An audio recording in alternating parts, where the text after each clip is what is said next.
All Shapes and Sizes Podcast, episode 4. What's up, y'all? Guess what? Disco's not here right now, so I'm going to take over the show for a little bit. I figure this is a good time for us to get to know each other on a personal level, you know? Yo, I want to talk about the fight. Spence versus Garcia. That was a good fight. Hello. Wait. Excuse me. Wait. You can't be in here right now. We're taping. Hey, guess what? Disco called me. I'm cousin Rico. I'm coming here. Wait. You're I don't. running behind. Wait, who? Hello, Rico. I'm cousin Rico. Yo. Wait. Cousin Rico, by way of Mexico, coming to Jamaica, coming to Africa, coming to England, coming to Dominican Republic. Yo. Yeah? Yo, I don't know you.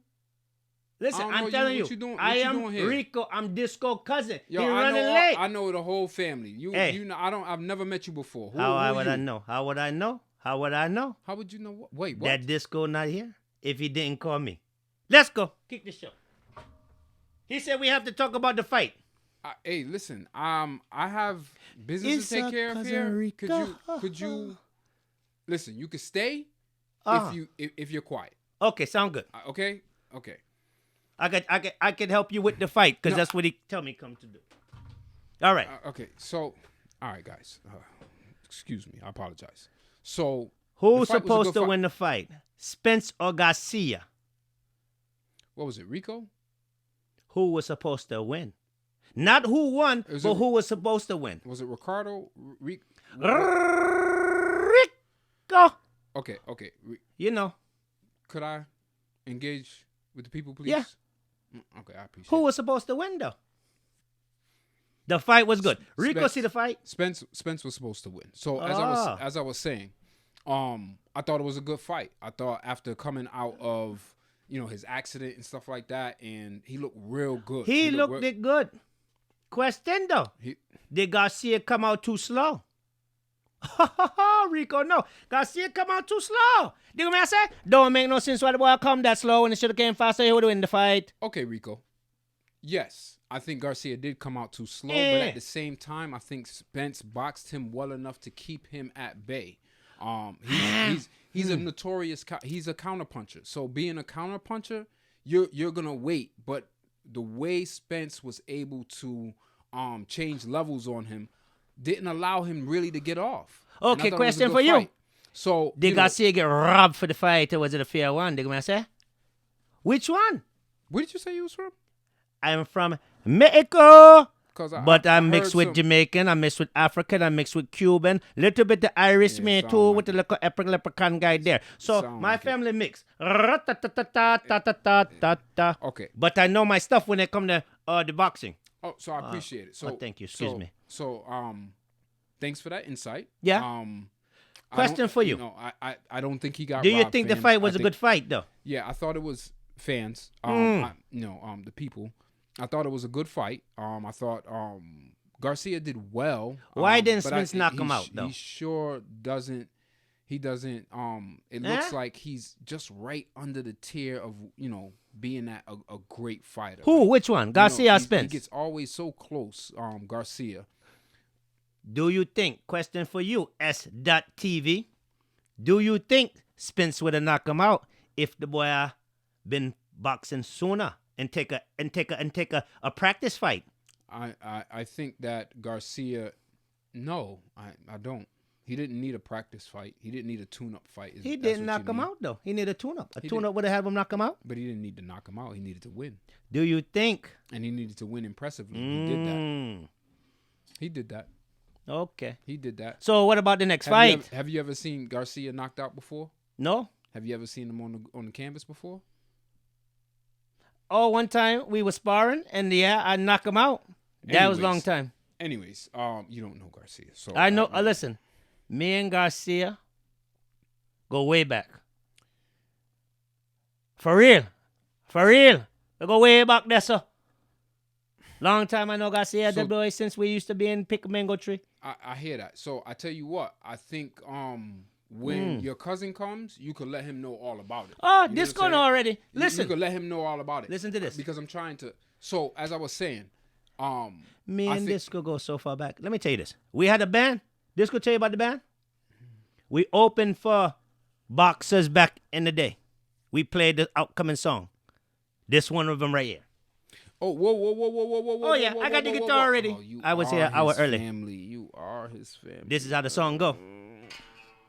Yo, hey, listen. This is not that type of I show. don't This know. is not the Tonight Show. This is not Arsenio Hall show. There's no musical Was the fight section real? of this show. It's a podcast. I we talk. don't know. We don't sing. If the fight was real. Where's this dude? Was it fixed? I don't know, but I don't know if it was real. Could have been made up for the Triller. Oh, that's what I had to fight. That was great. Thank you. That was great. That was great. This is what Risco Rico do. Hey, listen, hey, I appreciate it. I can play it this way too. It. Me and Disco, we had a piccolo. So, me and Disco was in a piccolo group. We go like this.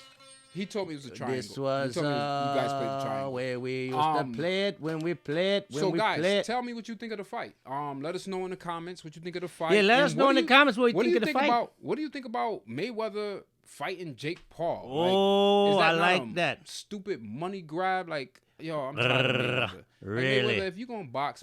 I'm not mad at you getting your money, but come on, son. You gonna fight Jake Paul? Really? Jake Paul? Jake Paul has just a 'cause chance. he got a Jake following Paul and all knocks of that? out people. You know what? Jake I'm Paul all set. knocks out people. I'm all set. Jake Paul knock out Nate. I'm all set. I think Jake Paul can knock out Mayweather. Mayweather hasn't fought in a while. Dig me, I say. So let us know in the comments. Let us know what you think.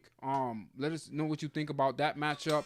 And do you want to see Pacquiao fight Errol Spence next, or do you want to see him fight Terrence Crawford? I know a lot of people talking about Crawford. Porter, but Porter already fought all these dudes already, and he lost. So we're moving on, right? You know, well, he beat Garcia, and he lost to Spence. Who lost to Spence? Porter? Yeah. Oh, Porter threw that fight. So, anyways. Oh, you mean when Porter slipped on his knee? Slipped. Oh, you talking about at the end of the fight with the little cheap hit and he slipped on his knee? Porter should have won the whole fight. If you guys have watched the fight, I know Porter would have beat the boy up. You see Porter's shoes? Do you see Porter's shoes? Anybody with shoes like that gonna win a fight anytime. Yo, he had on pilgrim shoes. Little cotillion shoes at the fight. Them is champion shoes. You made those? Champion shoes are win there, so. Hey, listen. Put in the comments. Let us know what you think. Because I'm really interested to see what you guys have to say. I think I hear my. Oh, you gotta go so soon? My beeper going. I got to go. Yeah. Hey, listen. It was nice meeting you, Ricardo. I appreciate it. Yo, all right, I appreciate it. Thank you. Yeah, just please. Next time, read the door. Yo, oh my God. Yo, this dude and his family, son. Anyways, like I was saying, getting back to the fight. Now that I can clearly think, I think the fight was good. I think for coming back, unfortunately, I think it's a bad look for Garcia because the talk was, does Spence need a tune-up fight? And the fact that he came back and he was able to do that, Garcia, are you now like you are tune-up fight status? Is that what we're talking about now? And I like Garcia, but I think he got outclassed. And I would like to see Terrence Crawford and Errol Spence next. Like that's what I want to see. But I understand the payday when it comes to Pacquiao, and understanding why Pacquiao now wants to say like, yo, he's interested in fighting him. I get it. But I still think that it's better if Spence and Crawford, that's a super fight. I'd rather see that one. So tell me what you guys think, and tell me what you think of that Jake Paul whole situation. As far as a celebrity boxer is concerned, I'd rather see him go ahead and fight, Conor McGregor or something like that. I think the banter back and forth is a whole lot better. If Jake Paul is actually interested in being a boxer, then he should just go ahead and really enter that realm. And Mayweather is not the one to play with, to be honest with you. Because the expectation is you're going to lose. It'll probably be some kind. They said it's gonna be an exhibition, but is that a good look for you? So I don't know.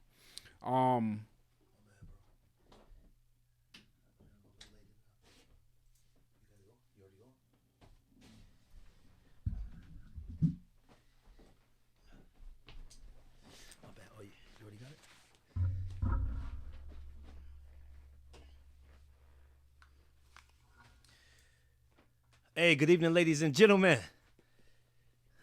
He's heated. Hey, once in a while you run a little bit late, you guys. Disco, I'm here. Why is my guitar down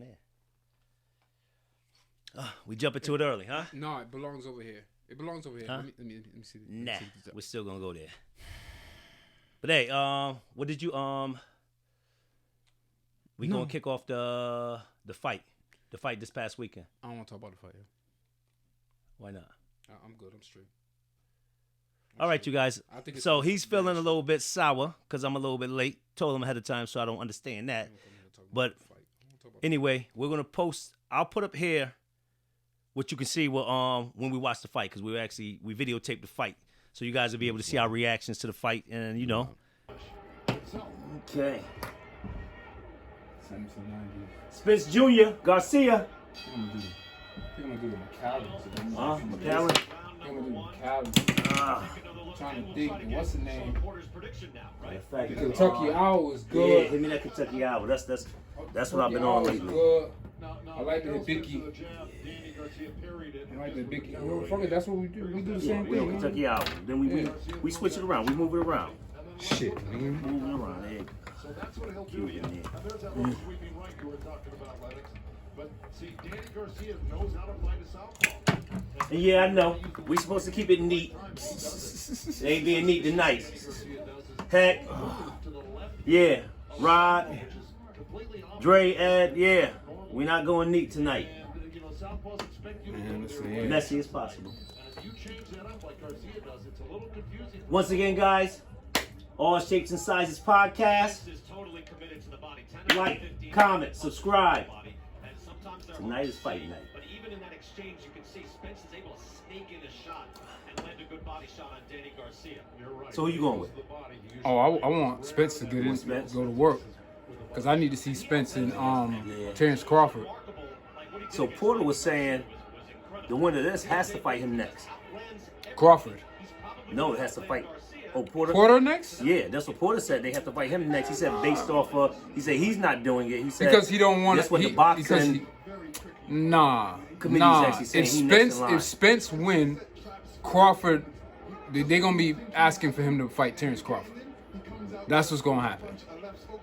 If Danny Garcia wins, then I guess a rematch, but this is round two, y'all. But Danny Garcia is the one that's in charge. Yeah, that's what he was saying. He's in charge. But for When some reason, if he wins, he be the one that's in charge. Even though you beat him already in a decision or whatever it is, you beat him. He's gonna be the one holding all the cards because he beat Spence. He hasn't reached that moment yet. He's still checking out Spence and seeing what he can do. But he's just, warming up into the first couple of rounds. But Spence looks like Spence, doesn't he, Joe? Yeah, that looks like Errol Spence. this is nothing like You start with Nate Spence. versus. Give him a round. Let's see what Oh. This is nothing like that. Ooh, okay. Yo, when Spence start going to the body, son, I'm trying to tell you. He's looking to win this fight. I don't see any hesitation in his Oh. style or his demeanor at all. Spence is looking good. If you watch Errol Spence against either Kell Brook But I want to see when it comes to round 5 that energy. Because I like how Garcia, he's like he's controlling his pace. Yeah, but that's how he fights though. Like, he's not. And that's what I'm saying. So Spence not a just coming brawler. back from the car accident. You mean you But got to he get back your energy. hey, and he this, said that, he third. Don't 100%. use it too early. He Yeah, said no, he yeah, 100%. he He might be 100%, 100%, but He say he is. is his energy at 100%? Hey, well, Can he no, last? you shouldn't have been in that ring if that's the case. Ooh. That would have connected. See? Oh. See what I'm saying? Is your energy there so you can stay up on your feet the right way? Because you're exerting a lot of energy right now. Ooh, that was a good one. Spence tough though. Yeah, Yo, no, I'm he not take a saying hit. yeah. He could take a hit. And he good for I think this wrapping gonna up. be a good one. I think it's gonna go. No, this gonna be a battle. Yeah, this going this long distance. This going, ain't this no going the other war. way. They were asking him why he didn't take a warm up before this, and he was like, "Yo, I don't want to warm up. I'm going right to it." Since he's taking Spence, I'm taking Garcia. Mm-hmm. Oh. We're going to go upstairs and find out what Sean Porter is thinking. Kate Abdo, take it away. Because you know we gotta be on the opposite side. Now his father. Cameras everywhere. I keep forgetting. Now his father. Who's father? Garcia father said he was gonna get knocked out. He's gonna knock him out in like the 4th or the 7th or some shit like that. I gotta look it up. But the father was like, "Yo, You reached 4th, 7th round." Yo, Porter's nice, yo. I like Porter. Yeah, He a yeah, dog. I was He looking a at some of his past dog. fights. He a dog. So I ain't really up on my boxing. Steve like Max. You know what I'm saying? Steve knows boxing. I know everything. He knows his football, basketball. know He know everything. rugby. I don't He know know football cooking. no more because I don't watch football no more. He know turtle racing. Yo, matter of fact, See, told you. hold on. let You me know squirrel swimming. see. Yeah, nah, I don't know about all that. You know raccoon Olympics. Yo, but I do. Yo, dead serious. Like, yo, I watched a video the other day of a dude showing how to skin and eat a squirrel. All right, that's down south. It is That's some old Alabama. squirrel meat. I think Uncle Money used to do that. Shout out Uncle Money. Squirrel meat, possum meat. Fall off the bone. Nah, Possum son. fall off the bone. That's what Uncle Money would say. Possum fall off the bone. That's what you say, Uncle Money, right? Woo. With some lima beans, some okra. Oh, he slipped. Yeah, he slipped. He slipped. I was about to do Garcia. Do they count that? With triple off somebody's foot? Count that as a what? A down. No. Okay. When he goes like that, like, you know, he's ruling it a slip. But sometimes the ref don't. It might come at a time with a punch, The and ref don't know what was right. Yeah, I know that. I've seen that happen.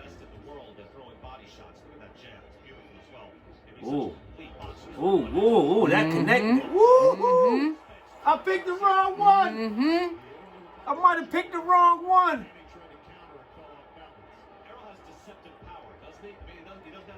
Ooh, yeah. Maybe I picked the right one. Yo, Garcia, get it in. Don't sleep on Danny. Yeah. And yo, Spence got to stop ducking his head after them punches. Yeah, because he coming with them low blows. He gonna line them up. Spence is digging in. Yeah, I don't think there's anything deceptive about Errol Spence's power, to tell you the truth. I think it's a proven commodity, and that anybody that's going to be in there with No, that body, on the other side, you know. Yeah, oh. Come on, let's get it in. Well, it's an accumulation of power. You know, it's not. All right. We know Cuevas. You know, it's not. He got starchy with one shot. All right, so But obviously, look, He said 7th round. 7th round. Father said 7th father round. say he going down in the 7th. Yeah. accumulation of punishment. Does his father know? That's That low, was ref. blow. That was That's low, He ref. had the cup on. Better have the cup on. Go to work, Spence. Go to work. Huh?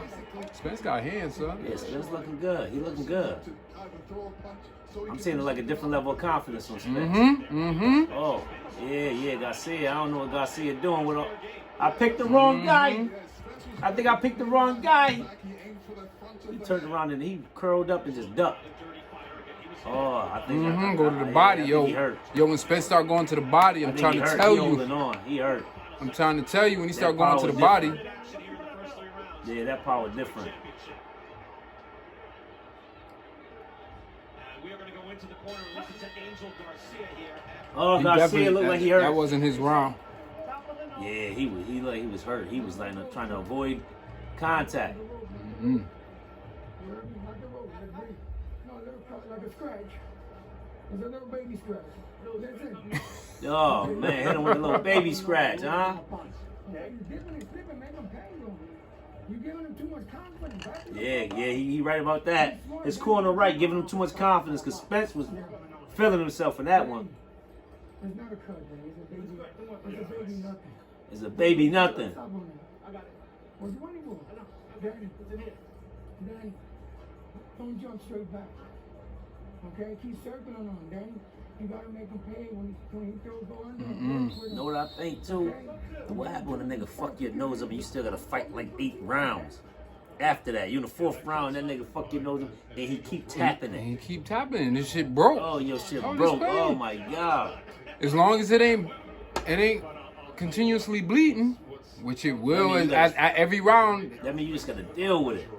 That's why you gotta have a good head movement. He tagging him now. Yeah. He tagging him. He gonna Walking start going him to the down, body. Walking him down. He gonna start going to the body. Watch. Uh-huh. Well, you guys are doing a great job. Okay, Garcia, come on, fight. Come on. He gonna Come start on. going to that body. I can see it Come on, on his fight. face. He don't like them body shots. He don't like them body shots. I'm trying to tell you. Yeah. I think that right rib cage tender right now. I'm trying to tell you. Come on, Garcia. Watch. Yo, what I like about Stop running. Yo, what I like about Spence will punch you in your collarbone. Yeah, He'll that punch shit you in that your Tyson neck. used to do. He'll punch you I'ma in beat up places your that's shoulder a old. couple Let's times. go. Let's Come on, go. Garcia. Come on. Controlling the fight with his jab and So this what happens when you just pick somebody just to pick them? Yeah, no. Yo, Garcia, nice, but I'm saying I don't know too much about either of these fighters, so I really don't got a dog in this fight, but I'm just gonna choose the opposite of what he chooses. If he chooses one, Let's I'm go. choosing another one. let's go. Unless it's a guaranteed loser. I'm not going with the guaranteed loser. Spence, nice, bro. Now against Terrence Crawford, I don't know about that, but well, let's not get ahead of ourselves.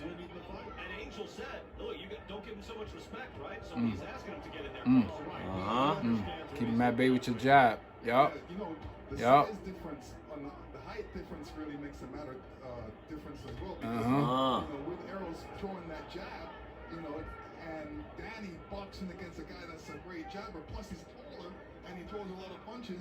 It's Yo, he kinda love- difficult. yo. Come on, Garcia. He gonna start working on that body. What's it, 4th round? Come on, Garcia. Get up in there. His father Mm-hmm. Yeah. give him those free shots. Don't step back too much.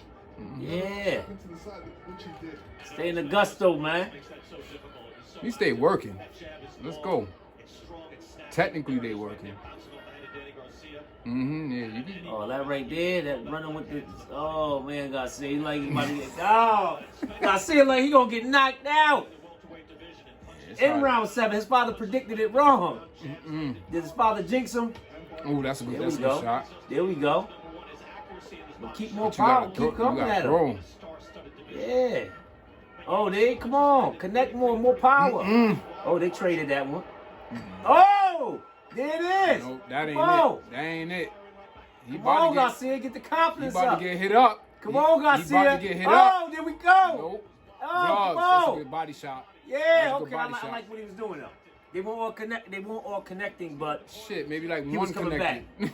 Maybe like one but the connected. confidence was there. No, He was just throwing him. so The he don't confidence get was hit. thrown. Sometimes Hey, them whatever punches you is gotta do. sometimes they defensive punches.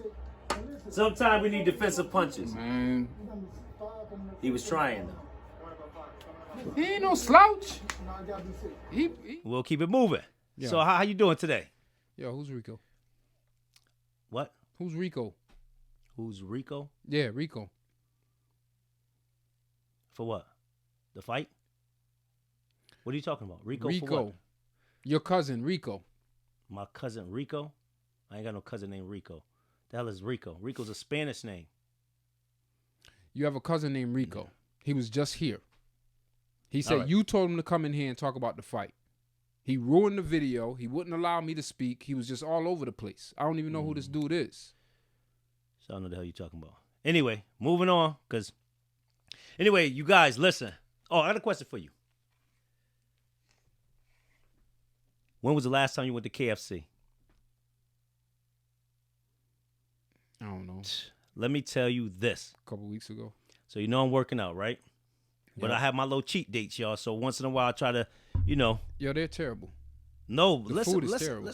listen. But you know once in a while you got to have that nasty stuff, Yeah, right? all right. Like Snoop said, give me a little bit of that No, funky stuff. I eat it, but it's terrible now. It's But getting listen- worse and worse. But Go listen, ahead. what my craving was. It wasn't really the chicken, even though I got the spicy chicken or whatever. It ain't even spicy no more. Yeah, it wasn't. Yeah, I it's not even noticed that. spicy no more. It's just crispy. And that's what they said, so I was confused. I said, let me nasty get the shit. spicy. She said, you mean the crispy or original?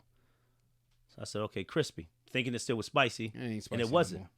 But that wasn't my problem. It makes me think that the spicy might have been unhealthy. That's why they had to get rid of it. It used to burn the system sometime. Hey, maybe. All right, go ahead. Though. So listen to this, right? Listen, Yeah. audience, and if you've been to Kentucky, definitely comment on this if you know about this. I pull up to the drive-thru, right? Mm-hmm. I look at the display. Mm-hmm.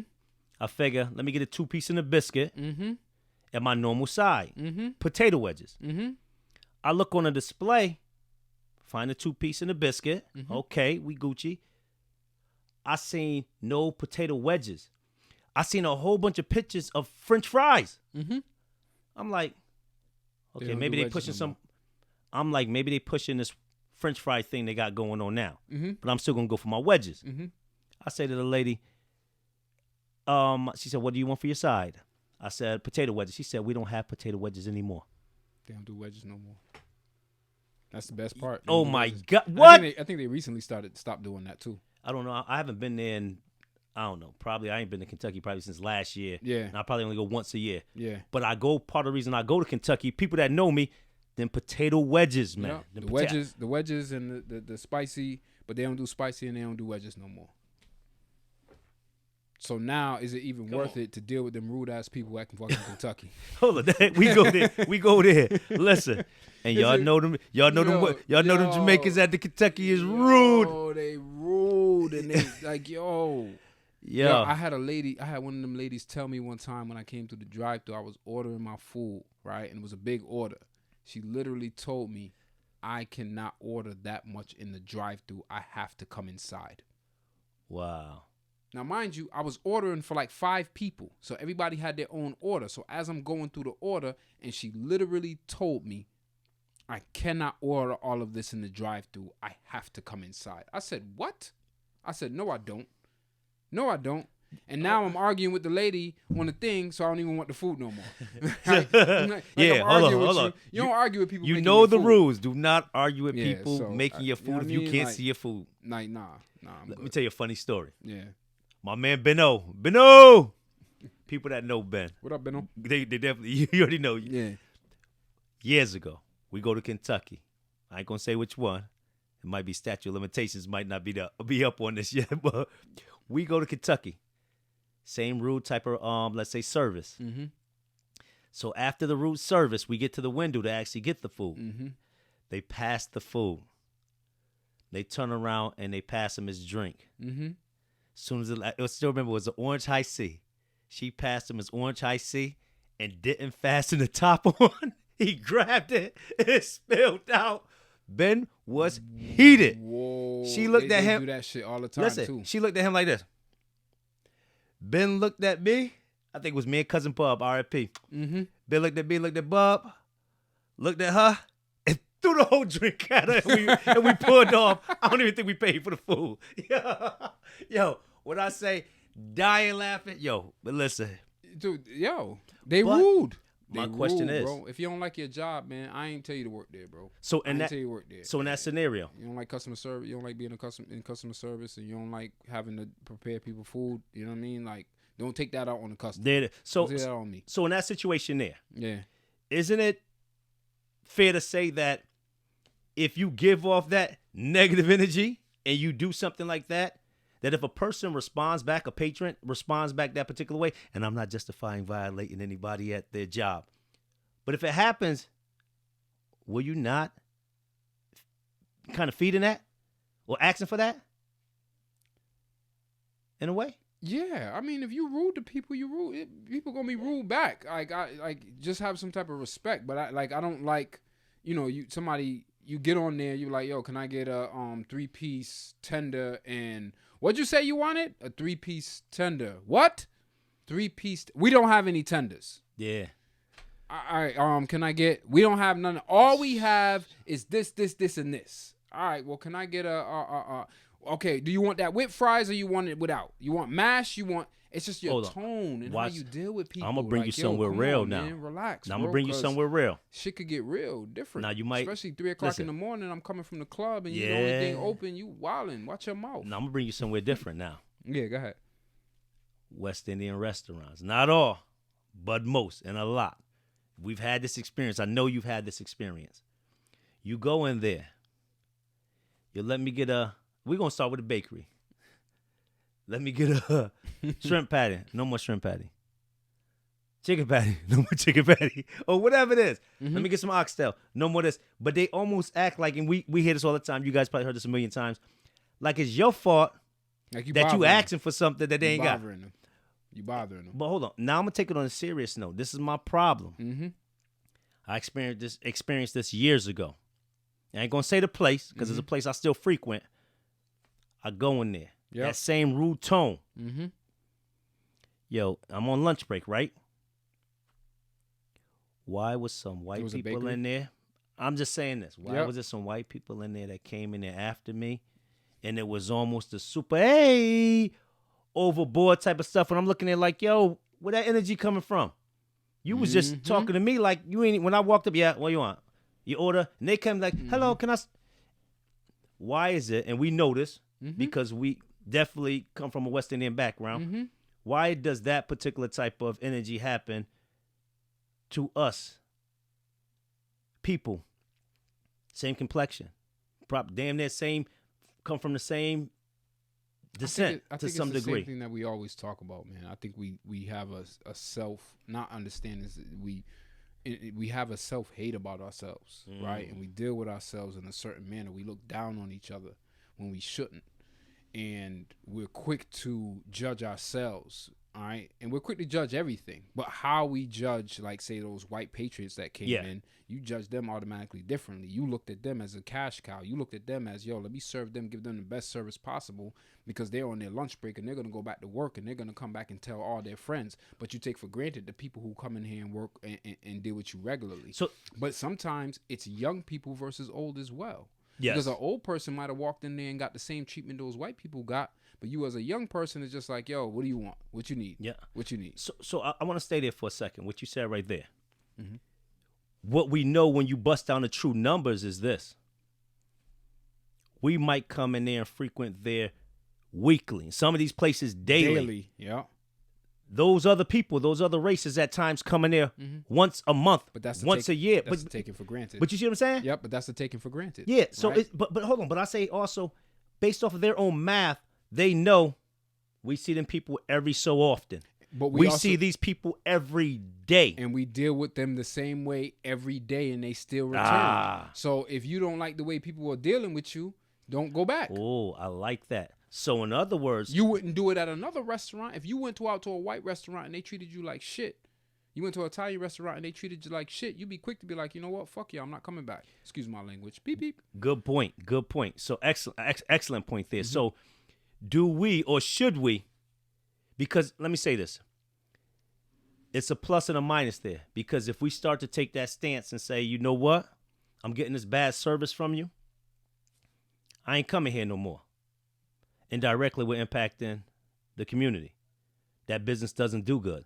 But on the other side, that business, if these does what it should do, it makes the adjustments and understands that they're losing business based off of their. It's business. It's a financial transaction. I'm paying you to provide me with, good service.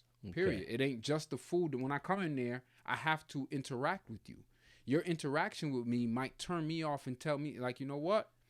You're a restaurant. You are whatever kind of restaurant you are, Chinese, Jamaican, Italian, a pizza shop, whatever, a ranch house or something to that effect. Well, guess what? There's 3 over there, there's 3 over there, and there's 3 over there. So you know what? I'll take my business elsewhere. If you can't just simply say, we don't got no more or whatever we got.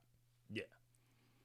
You know what I'm saying? That's how I look at it. So as a business, if I'm owning this business, everybody who walks in the door, I'm going to treat because you did not have to walk through that door. So I'm going to treat you with respect. And what are you looking? What would you like this evening? So is that a deeper conversation in regards to us as people demanding our respect, even from our own people? Yeah, I mean, you know, where we're actually forcing. We become accustomed to walking into certain places and being dealt with in a certain manner.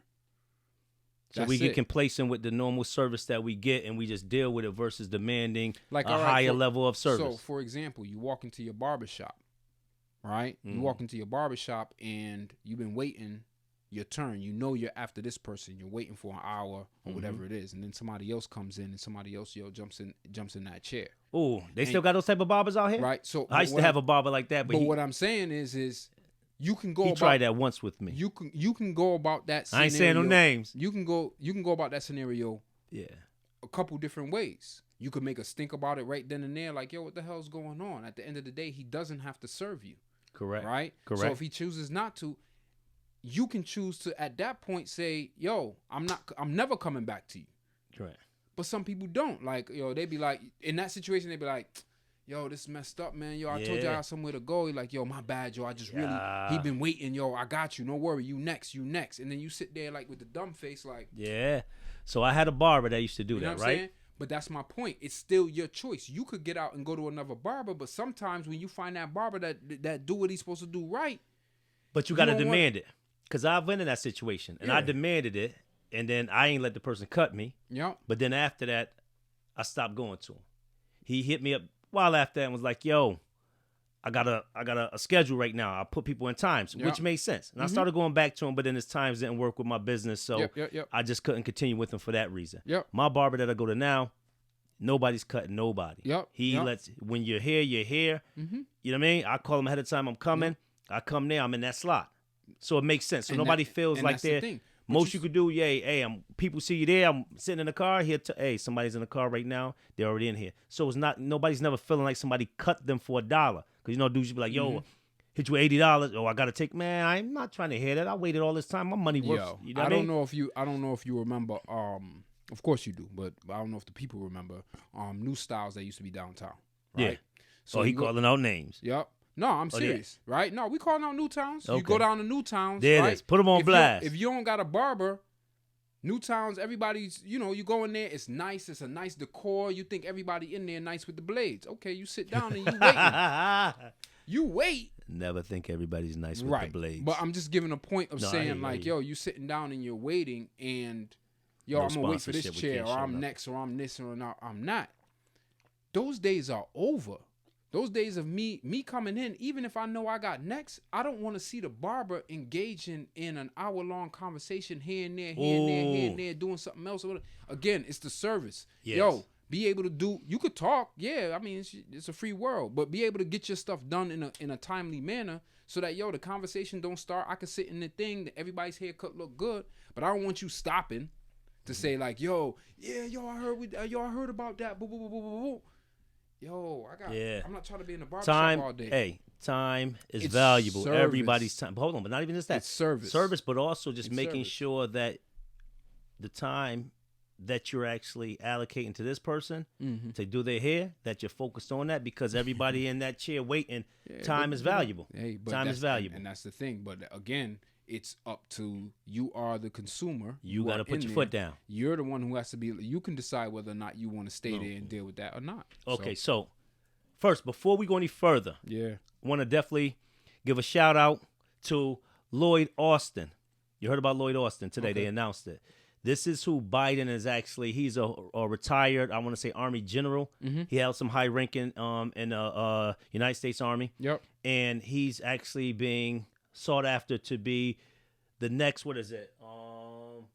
Secretary of Defense, running the Pentagon. Okay. Black guy. Okay. So, on that note, Biden is actually kind of showing true that what he was campaigning on in regards to stating that he's going to make sure his cabinet reflects America from a color standpoint. He's actually doing that. You know what I'm saying? Definitely got to commend Biden on that, because he's really, what he's saying, he's actually following suit. We'll see. Oh, there he go. We see. He don't believe in Biden. No, it's not. It's not that I don't believe in Biden. I don't believe in anybody. Y'all should show and prove. You know what I'm saying? Just because you put people, I know a lot of black people who just because you black. But do you think that this is going to not Are you thinking these are these actions that he'll take prior to getting into truthfully in the office, and once he's in there, he's gonna digress from some of his actions or some of the things that he had? No, I mean it's the positions. Your cabinet can look like whatever you want it to look like. But what positions are you giving people of color, right? So the first person that he announced, I forget his name, I'll look it up in a second. The first person he announced of color that was a part of his team was That lady? No, it was a guy. Because who was in there's a charge lady of as well out there. Was in charge of like community outreach or something like that. Some type of title like that. And I found it funny when he was giving out all these other important titles that have to do with the transition and everything like that. And it's like, okay, that's not a bad position, but are these the type of positions that you're going to be giving out when you say that you're going to make sure that your teams look like what America looks like? So, like I said. So you think he's putting them into some... No, I just said, let's see. Okay. So let's give see. it time. All right, you know what I'm saying? Like, let's see what else you do, and it's all about show and prove. I'm not with any of these open-ended promises from these politicians. Okay. So let me tell you, I got a story to tell you. Yeah. As you can tell, I have another loaner car. Yep. So What you you guys, do that ain't what I did. Let me explain it to you. Demon. Nah, it ain't what I did. Let me explain it. So I just brought my car for the third time to the dealer. Pass that bottle opener for me, please. This dude's about to pass me the Ciroc. The whole Ciroc. Appreciate you. Go ahead. Yep. So my car's been at the dealership for the third time in the past, like, probably 3 weeks. Brought it in here the first time because I brought a battery earlier this year, probably in April or somewhere there about. Yep. It was firing a message saying battery discharge. Bring it in, whatever. New battery. I replaced it, and then the battery discharge was firing. I replaced it earlier this year, like in March, somewhere like in July or somewhere there. No, not even July. What am I talking about? Brought it in March, somewhere like around September. It was firing some battery discharge every so often. Okay. Don't know what that means. Called them. They're like, yeah, your battery needs to be registered. I'm like, registered? You're like, yeah. You got to register these batteries. These cars nowadays, I'm like, there's some wild stuff. I got to bring it to the dealer. Yep. Register your battery. Yeah, so then. Man, you got to pay taxes on that? Yeah, too? probably. For all I know, I'm getting taxed. It's going to be in my taxes. I'll probably get a statement from them.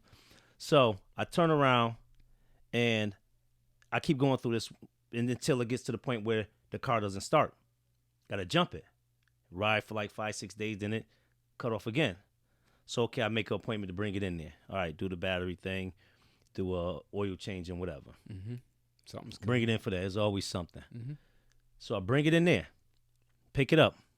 They tell me, before I pick it up, they call me and say, okay, we did the oil change this and third here. You're leaking a little bit of oil. Okay, don't recall it doing that, but I give them that because, the cars, had it for a while. So they turn around and say, your battery discharge, we register your battery. Well, they said it can be the register of the battery or it can be something else. So what we got to do is we got to do a power test on it to see if there's anything like the door lights or something, whatever. Wait, time out. I need to understand this registry thing, right? So what they're saying is if your battery isn't registered, your battery will stop working on you? They're saying that it'll start malfunction, and if it's not, this is BMW dealer. I don't know. These BMW batteries are different. It's a different battery. It looks different. I know, I understand, but is it like an anti-theft thing? Is it something that's hooked up to the cloud somewhere? I can't. It's like, that's not an authorized BMW battery, so we shutting your shit down. It could be. My language again. Yeah, it could be. So anyway, so they tell me that it can be registering the battery. Yeah.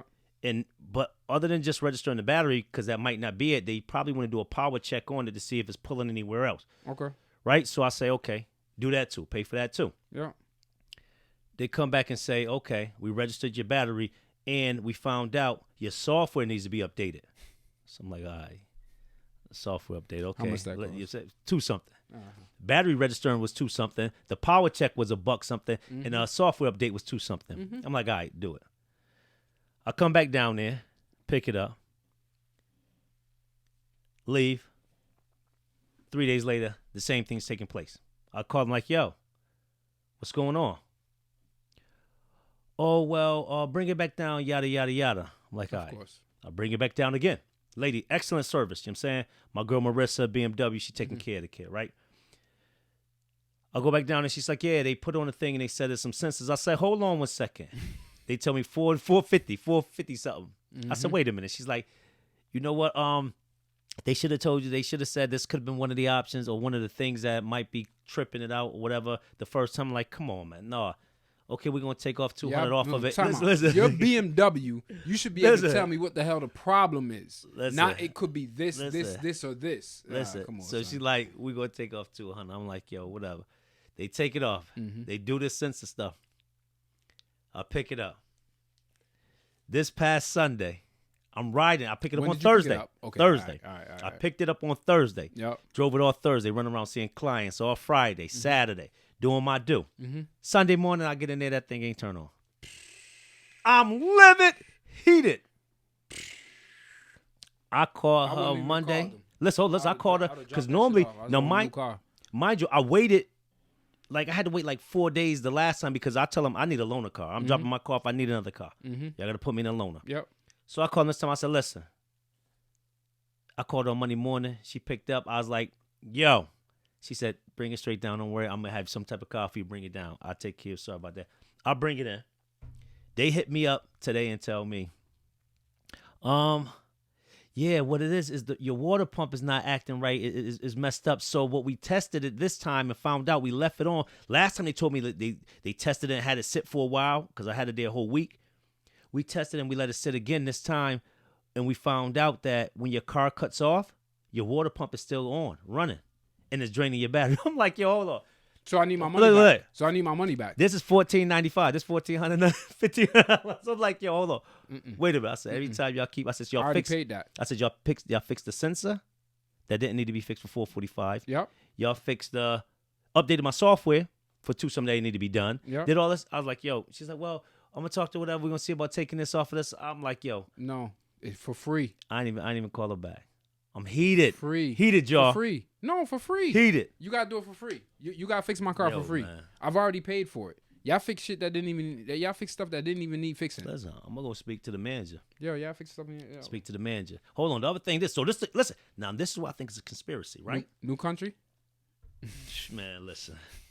I'm talking to Shooter, right? I'm talking to Shine, right? Remember I told you they said I got an oil leak. I need to change some gasket or something. I'm like, yeah. When I pick up my car, it's a little bit of smoke when I first start running it. Well, when I get back, yeah. I call him. He's like, yeah, it's because your gasket. I was like, I brought it back down there and said, it wasn't smoking when I brought it in. All y'all did was an oil change. That means you take the filter, the top off at the top and the filter at the bottom. Yep. No, well, I'm like, yo, I think they did something to it. This real talk. Sean just got his car back the week before. Told me the same thing. Well, it's leaking oil, needs this. They told me the same thing. I need to change this gasket that costs like $1,800. Same crazy numbers they told me. I said, yo, listen to this. Audience, pay attention. COVID got them gouging. Listen, COVID bust it down. gouging. I said to him, I said, yo, listen. They ain't got no Think work. about it. COVID had people not driving their cars for long periods of time. These people weren't making money. At times, probably laying off staff and probably still scrambling right now because people still are working remote. You bring your vehicle down there. How does that person guarantee their position and stay in business or keep a job? Got to find something wrong. Make something wrong. Make it an expensive job where you got to come back and it justify. Oh, man. Let me leave this loose right here. Come on, man. You're not tighten up this little right Come on. Here. Yo, that's what they doing. Got It's me. clear. It's Got clear. me. Dealers, boy. I think that's what's going on. Dealers. And they got me. So I had to drop that story because I was pissed. I was pissed. But hold on. Other thing is crazy. Pay for that shit. We're going to go somewhere, but the last part is, so when I'm driving the car, these loaner cars, have you driven any of these new cars? I'm driving it, lovely dash, the whole new little two big screens that look like just computers, but not that. I'm driving, right? So when I leave out, I'm like, why is the car pulling? Why the wheel pulling? They have this no lane departure type of feature on that when you come out of the lines, it automatically just pushes you back. In. Yeah. Yo, and it's almost like you got to fight with it unless you hit your indicator. Right. This stuff, look, it works so good to the point that I was texting and driving like this. And it just was keeping me steering around corners. Y'all ain't hear me say that, but I was doing it. testing it though to see how good it works. Around corners on the highway, it was keeping me in the lane. It's great. I mean, that technology is great. Wow. It's great. I don't promote texting and driving, but if you're one of the people that kind of cheat, you feel the car just jerk back, you look up because it brings you right back in the lane. You got some that. So it started with. It'll be like, it won't allow you to get out your lane, right? And it was too much for people. Yeah, this don't let you get out your lane either. Right, but it was like it didn't push you back in your lane. Yeah, this does. It this just pushes wouldn't. you back. It's almost like, yo, I need to get over. So you take somebody like me, for example. Hey, I go. My indicator don't always be on. We in and out of lanes, especially on the highway. And that would annoy the hell out of me. Yeah. Because I couldn't. I couldn't turn the thing off. I couldn't figure out how to turn it off. Yeah. I ain't have enough time. You gotta take it out. And I'm like fighting all the time with it. You gotta take it out of comfort mode. Oh, that's what it must be. Yeah, when you take it out, when you put it in sport mode, it won't do What I started doing now was just flick your indicator. Keep hitting your indicator because it ain't working. Unless I was texting, then I was like, let it do what it do. You put it in sport mode because at high speeds, it won't do that. At high speeds, super high speeds. Hey, before we go any further, y'all, right here, what I'm rocking right now, if y'all see it, this is little Tito Vassi. This is my man, Tito Vassi collection right here. So I'm rocking one of the Tito Vassi t-shirts from he hooked you up. Oh yeah, he hooked me up with this one right here. So you know, good. We got to keep it local. So definitely, you guys. How's the quality? Quality, excellent quality. His fit is nice. Yo, t-shirts are important. Yo, quality of t-shirts is important, bro. You know, like, it got to be. The quality has to be there, and it has to be there after you wash the clothes. But that's why the quality. When you wash it and that shit shrink up, or not even that's that. It's the fit too. It has to be that casual t-shirt fit. Like this is that casual t-shirt. Look how I fit around the arms, and I'm in the gym. It look good. You know what I'm saying? So it look good though. I don't know if you've seen that one I had in the summer. That panda, part of his panda collection. Okay. The white one with the panda. Yep. And I had the socks to match in the yep. in the Tito Vassi glass. Oh yeah, I got the Tito Vassi glasses and everything. Had those for like when he came out, like 4 years ago, whatever. Tito Vassi.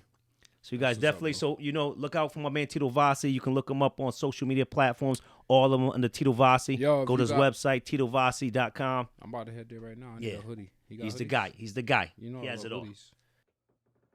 As y'all can see, I'm actually sporting that Tito Vassi collection. Fits good. Nice around the arms, not too tight. Nice little snug fit. www.titovassi.com. Yeah. Love it. No, I love hoodies. So, I want to talk about a serious topic now. Okay. Casanova. Mm. Casanova. Mm. Young. Mm. Early 30s, right? Mm. Hip-hop artist. Mm-hmm. Did a little bit of time, did a little stretch. He came back out, hit the music scene, doing his thing. Salute the young brother for that. But let's keep it real. Casanova's jammed up right now in a tough situation because of allegedly his affiliation, right? With a particular gang. Mm-hmm. And there's a laundry list of crimes, but a murder is also in there. Yeah. So he's tied in their association type of thing. I think his charges are like racketeering. Yeah. And but they tying it all together, kind of. Like yep. So my thing is this, right? Is it a RICO case? Go ahead. It's something to that effect. I don't know the whole thing, but my thing is this. Before he went in, he did a live, or he posted some video on one of his platforms, maybe to his girlfriend or something. But he says something like, "Yeah, I'm still a gangster," yada yada yada, right? Yeah. My thing is this, and this is a message to like all these artists out here, especially in these situations, if they moving left and right, they using everything to get y'all. Saying that you a gangster, I'm only assuming how they throwing everything at you. They might be in court saying, well, he said he was a gangster before he walked in here. We pull up the definition of gangster in the dictionary. It says so-and-so. This is what he's actually attesting you see and that social media testifying to himself. You see that social media is trying to blame Vlad TV. Hold on, I'm going to go there. But before you go there, I want to say this. Not just that, then they turned around and said with him, and this is from another podcast or a guy that, so I don't know how true it is. I didn't validate the information, but he said that I guess Casanova was doing transactions in his DM of his, I think, IG DM. And the feds sent the warrant to Instagram and got access to it, and now they're using that. So why are these dudes going to where you going? I did hear wiretaps, so hold on. No, but this was a DM. My point is this, not the wiretap part of it. That falls into it, though. Yeah, but what I'm saying is... That falls into that category. Correct, but what I'm going at this angle of it.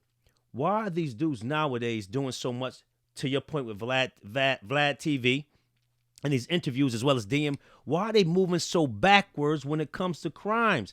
It's like this new generation, which you would think by how things normally progress in life, you become smarter and you learn off of the history. They move so backwards to the point where why would you ever do your stuff where it could be traced from a DM of a social media accounts? Always tell you, don't they always say that your content is ours? Pretty much. They all say that, right? Pretty much. Your content is ours. Once you post it, put it out there, whatever you use on our platform, it's ours. So they use that. And then the Vlad TV, and I'll let you speak on it, people blamed him, right? Blamed Vlad. Yeah. Only problem I have with Vlad from me watching his content is the Louis Farrakhan joint. Yeah. You misquote a man. Yeah. You go back and apologize. That's You on why with I that? wa- That's why I don't mess with him that's because of why I that. watch him. Yep. Me neither. But in regards to his interviews, when people were saying they doing this, yo, these dudes is on their water mouthing on their own. Yep. Ain't got nothing to do with Vlad. So what's the You reason out for here. that? Casanova. I like Casanova. Yes. He's one of my out of the new artists and stuff like that. Like I like his stuff. I liked his last album. It was pretty good. I like the music. I'm not even gonna lie. But these dudes think they untouchable, man. And he always came across as somebody who did not feel like he was untouchable. He always came across like, yo, y'all ain't gonna get me. Y'all ain't gonna get me to say that. Y'all ain't fully gonna agree. Yo, I'm good, man. I'm just trying to live my life good. I'm just trying to stay off people, stay off of the Alphabet Boys radar. I'm good. Like, I don't want no problems with 6ix9ine. I don't want no, because he felt like he wasn't fully built for agree. his snitch. So it shocks me. And then it's like he was aware of what I think happens. I think he was aware, but I think that he should have been. Was he talking it for the TV? Because I've seen him on interviews kind of to your same point. Hey, man, this is what's going on. I'm staying away. They ain't trying to catch me. This is what's going on. They doing this. They snitching. Hey, I don't want no smoke. I think he was saying that on TV, but behind the scenes, I think a lot of stuff is just. was he moving left? I think it's just too late. They've been building their case for a while. Yeah, but do you think? But I'm hearing some of this stuff was recent activities. Yeah, I mean they surely got they. Feds come in the winter. That's when they come. They about to get you. You look at anybody who you recently got locked up, when they building a big case on you, the end of the year, they meeting their quota, they gonna come get you. The case that they got against his whole squad probably been stems back from 2 years, probably two years. 3 years even. Stuff that had to do with 6ix9ine. 6ix9ine got up on stand. He called y'all out. He pointed y'all out too as well. So it's like, yo, y'all on their radar. So they on you. So the fact that y'all didn't recognize that, or thought you could get over on that, I mean, it is what it is. So on that, let's but go. He is affiliated, and he's not afraid to say that he's affiliated. So let's go somewhere deeper than that. Yep. Number one, not afraid to say he's affiliated. And is it fair, or is it to some degree stupidity? Just because you're affiliated doesn't mean that you're out here doing dirt. No, I'm not saying that, but to say it. That's what I'm talking about. Snoop is it says stupidity? Snoop say it all the time. Snoop been a Crip forever. Correct, but I think the difference between that is that, in my opinion, when you say you're a Crip, that's so broad. There's so many of them. This and third here. Blood. No. He said no. That's not what they have him on for being a blood. They have him on for particular gang set, guerrilla, whatever. That's what I'm saying. I'm saying to that degree. Right, but that same set is, a set that was beefing with 6ix9ine set and all that other kind of stuff. Correct, So and that's what I'm referring to. You claim your set. Okay, you claim your set. But I don't care if you claiming your slut or you claiming a gang in a broader view. If you're not doing any dirt, there's nothing that they can do. It's not a crime to claim your set. It's not a crime to be a part of a gang. Not saying that. But what I'm saying is this. That's why I said by him just saying it. This is what I'm saying. Not saying that is anything wrong with that. I'm saying this. You feeling the need to vocalize it. Is that where you're trapping yourself? Because when it comes back, this is how they're going to get you. And not because, and when I say the Snoop thing is, Snoop is saying Crip, right? And we know that. All day. But we know the difference of when they focusing on a particular Crip set, and then you start, let's say, when they going that serious, and you're saying, I'm this particular one, and that particular one they're going after. No, what I'm saying, but I'm saying in this respect, because you said, they already mentioned it with the Tekashi stuff. But you from Long Beach. When they're going for this particular set, and your set is the one that's in the focus, and you're constantly vocalizing that. Again, it's only a mistake if you out here doing dirt. That's it.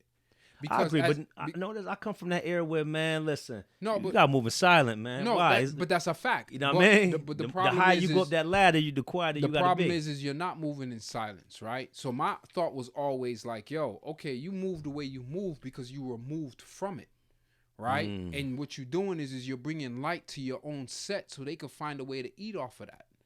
That's how I always looked at it, right? So now I made your set famous. So now when you go places, you can find a way to eat off of that, whether legal or illegal, but I'm bigging up your set. You understand what I'm saying? Just like Snoop used to big up Long Beach. Your set, our set, you understand what I'm saying? I hear you. I never knew about Long Beach before Snoop. I knew about Compton. I never knew nothing about Long Beach. That's me personally. You get what I'm saying? So now, if somebody else come along and you say, yo, you from Long Beach, it come with a certain level of respect.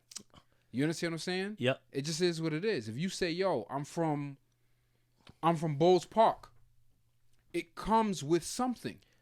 So let me say this. Do you think that part of the problem with some of these artists is that old story? They're surrounded by too many yes men. So when things start moving a particular way, left and right, they ain't got nobody to ground them and be like, yo, come on, son, we don't supposed to move like that. You don't supposed to move like that. Slow it down. Go to the left, son. Everybody going to the right. It all depends on how these artists get to where they at. They might owe. But no, I'm not talking about what you owe or not. I'm saying yes, man. That means that you're doing an action and nobody's not telling you. But what I'm saying, slow down off the action. They're not telling you to slow down because you owe. You take somebody like 6ix9ine, for example. His set is the reason why he became a star. There's no other reason. They put you in that position. They paid for your studio time. They promoted you. They did everything that they were supposed to do. They did everything to leech off of you, and you were their cash cow. So when you see some of these artists all of a sudden get into certain positions, that's why I be like, yo, I listen to an artist sometime, and I'm like, yo, you are trash, but you're gang affiliated. Clearly. No debating, right? It's somebody trying to make money off of you. So now you get in that position, and it's like, okay, yo, we fronted you. We put you here. We did this for you. We protected you. You going city to city. We make sure you good. But I need you to do this. I need you to do that. That's what happens. These artists, I don't think so. Heard artists get extorted. I get the extorted part, but I'm not talking about that. I think this is what it is. I think the image is causing them to react and act a particular way in public and do certain things. I don't truthfully think they're being forced to do some of the antics or the nonsense they do. No, real talk, I think a lot of that's image and persona, and they want to, and they not. I get that, but that's why I think a lot of that is. I don't think Casanova falls into that category. Like I said, when I saw everything, no, not saying his situation. I'm not saying Casanova's situation. I know. So it's not. I think Casanova. Maybe from the young kid's perspective, it's I don't know no better. Yeah. So yeah, you probably have a bunch of yes men around you, because you probably the leader, but you with the shits too. That's how I look at it. It's a bad thing. Yo, when I was watching the fight, when we was watching the Errol Spence fight, they had to perform. No, not the Errol Spence. The Mike Tyson, Roy Jones. Yeah. They had a dude on there from Cali, who was a blood, and every song was blood, blood, blood, kill, kill, kill. And that was performing. I'm like, Yeah. Yo, you're not talented. Yeah. You're not talented. But he got put on. But come on now. We know what's up, right? Mm-hmm. We know what's up. We know it was in plain sight, right? Pac, how did you get to where, you know what I'm saying? You were already a star, but my point being is we start to know exactly who is the man behind the scenes. When we started to get a glimpse into who Suge Knight was, and you start to hear stories about Suge Knight that was in the industry but started to become public, like him hanging Vanilla Ice over a roof, over the top of a roof. You understand what I'm saying? You understand when Fat Joe was talking about like, yo, I was in Cali. They was deep and they was looking for so-and-so. And I was at the hotel and they came over to me looking like, oh, y'all are the ones who run the music scene around here. Things got to go through you. You know what I'm saying? When you look at Jay Prince and you see Tekashi talking about, yo, I don't got to check in nowhere. Yo, you know that they've infiltrated the music business. And if you're selling a certain type of music, you got to be able to back that up when you go in the cities. Okay. So that's my point. Yeah. So I get it. So let's go here with it now. Yeah. With that being said, somewhat let's segue into the violence in it in its entirety, right? Mm-hmm. We're seeing now over the last couple of, let's say, years especially, but months. Let's say months especially, but years. A lot of hip hop artists or people in the music realm have been shot or murdered, right? And I think somebody had a post or something the other day that talked about how, I think I was watching Fat Joe. It might have been a Fat Joe show that somebody talked about how it might have been Shine. I think when Fat Joe had Shine on there. In 97, there was one hip hop affiliated person that was murdered. Biggie. Scott LaRock, 87. Oh, 87. 87. Okay. Scott LaRock. Okay. Now in today's time, what is your thoughts in regards to why this violence, and we already know it's always out there, and you know that was the crack era, so we already know this happens 24/7. But why is it now that it's hitting the hip hop community in such a way as if, is it because, but listen to the question, is it because the artists feel that they're untouchable? No. Or is it because the artists are still moving in realms where they should be aware that it's different? Or do you think that people just don't care and the wolves is out there? Wolves is coming no matter what now. Are they that thirsty that they don't care? Every artist, no matter what anymore. Every artist that comes out nowadays is gang affiliated. Mm-hmm. You live by the sword, you die by it. Every single artist that comes out right now, whether you from Chicago, whether you from Florida, whether you from LA, whether you from New York, whether you from wherever, you're claiming some kind of set because it is popular within the music. The music industry is always going to go with what is trendy and what sells records, So no matter what. My point is gang life, murders, and death happen.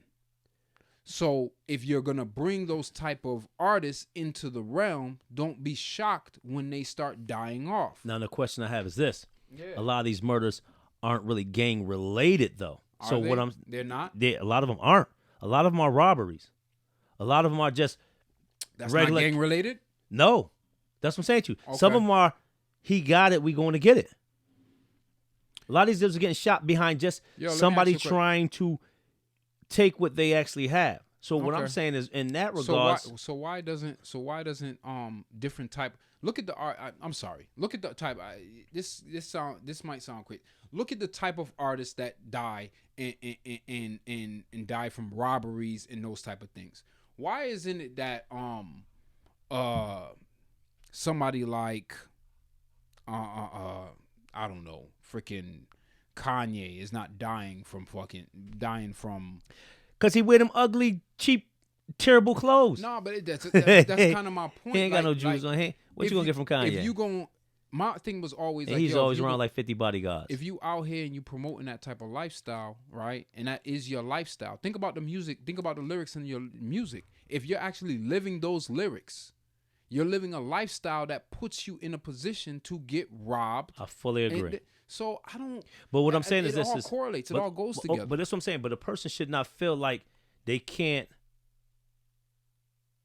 do certain things because they've done it for years. What is the difference now? Because what you're saying, that's been done for years by artists. They've been looking and living and dressing. Because y'all but what is fooled. happening now? What I'm saying Because is, there's a but lack what of is there's a lack of realness to what you talking about. no, but I think it can't be that. What I'm saying is, what Y'all makes not that? thorough. Listen, what I'm saying to you. Y'all not thorough. But hold on, Y'all not. But Y'all not. but listen to my question. There's no respect. What does thorough have to do with anything? Because if you, there's no- listen there's- what I'm saying to you. Listen to Go the question. What does thoroughness have to do with anything with this dude?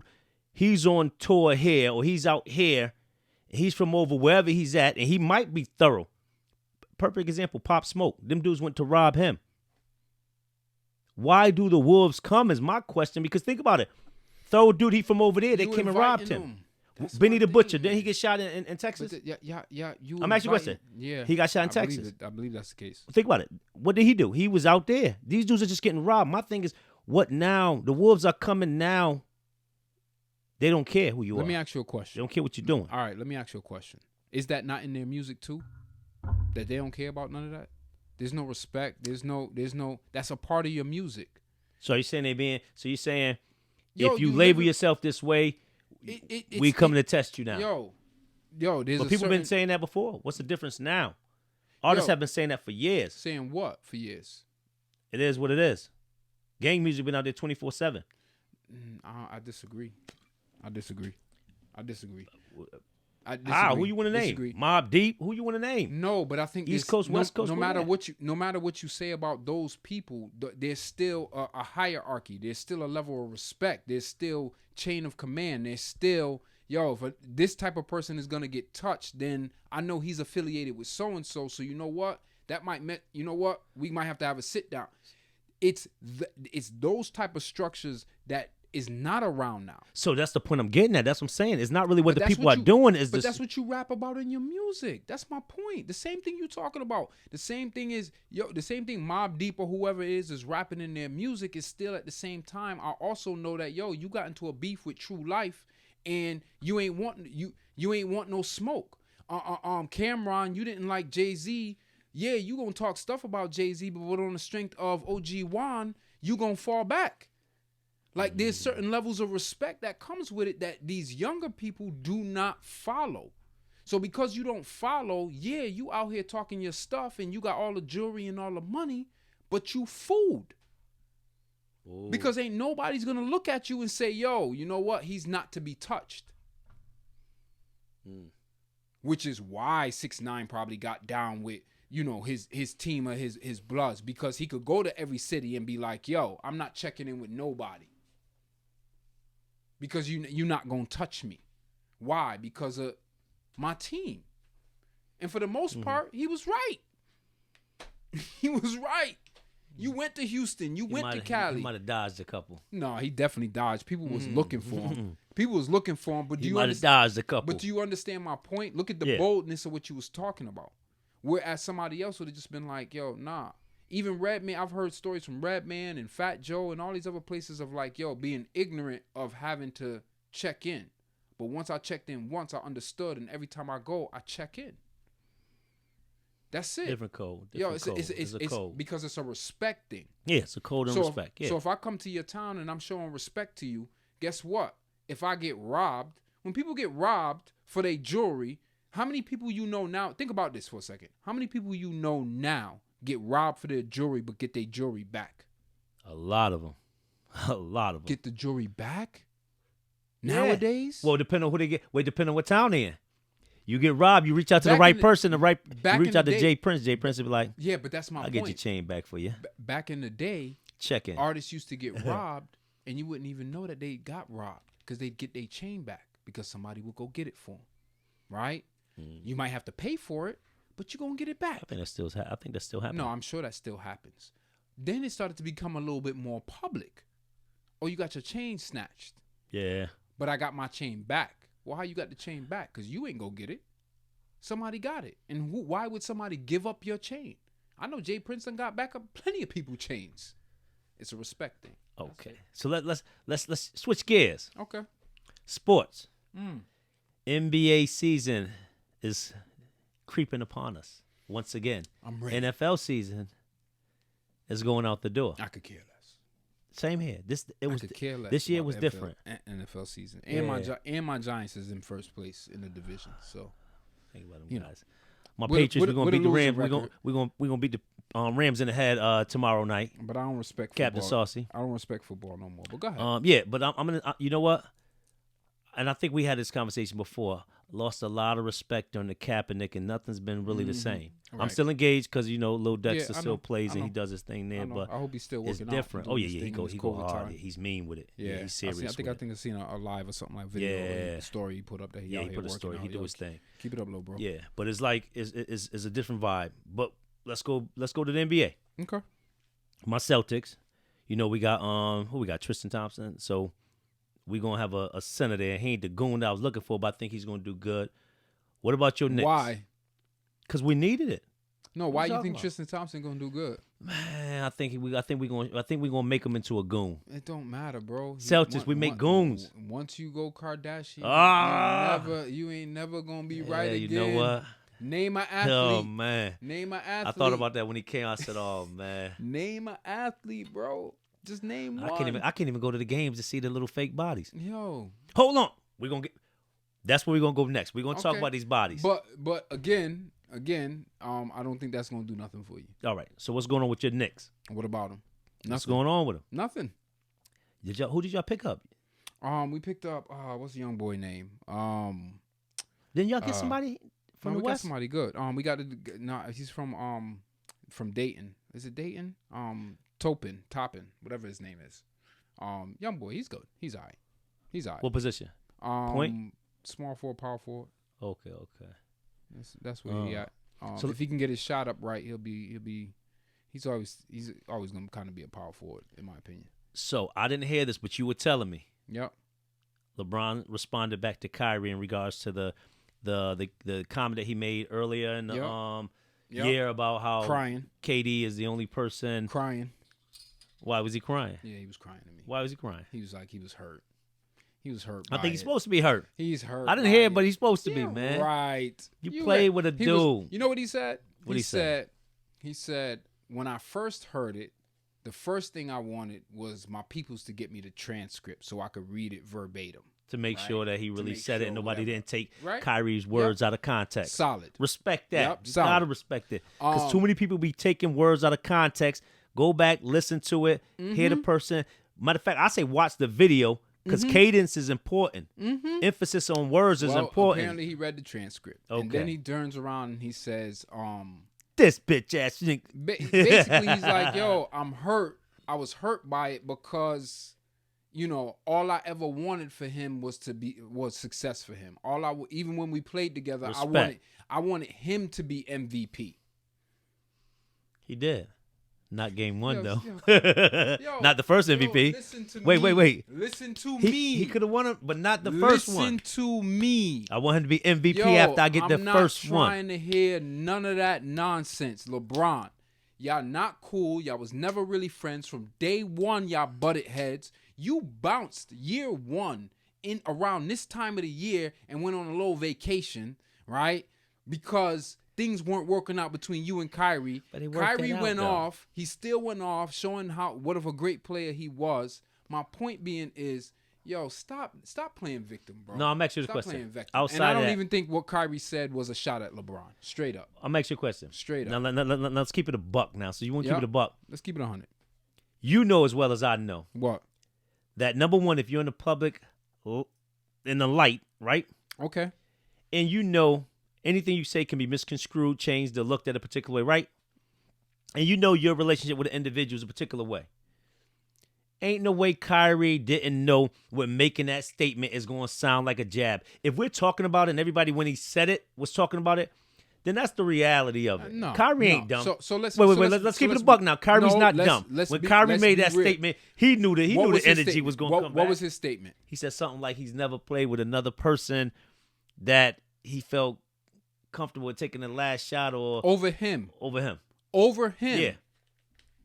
Come on. Why He know the energy. Come on, man. Even if it's true, listen. Wait, If it's time true out, or not, wait. If it's true or not, you know when you make a statement like that, how it's gonna be perceived. Come on, man. No, hold on. We gotta stop playing these games. I'm not Come even on, playing Kyrie no knew games. what was No, going on. If you looked at He a know person, what he said if that. you looked at a person and a person said, if you looked at LeBron James and LeBron James said, yo, I feel like I'm the best player in the world, and you looked at Kyrie and Kyrie said, yo, I feel like I'm the best player in the world, and KD said, yo, I feel like I'm the best player in the world, and AD said, everybody would say no. Everybody would say you supposed to feel that way. That's a different Now, because that's a Hold self-analysis. on, That's different. That's always going to be viewed differently. Look what the man said. Self-assessment is different. The man simply said, the question that was posed to him was, between you and Kevin Durant, knowing that you hit big shots, Kyrie, and knowing that you hit big shots, Kevin Durant, who's going to take the last shot?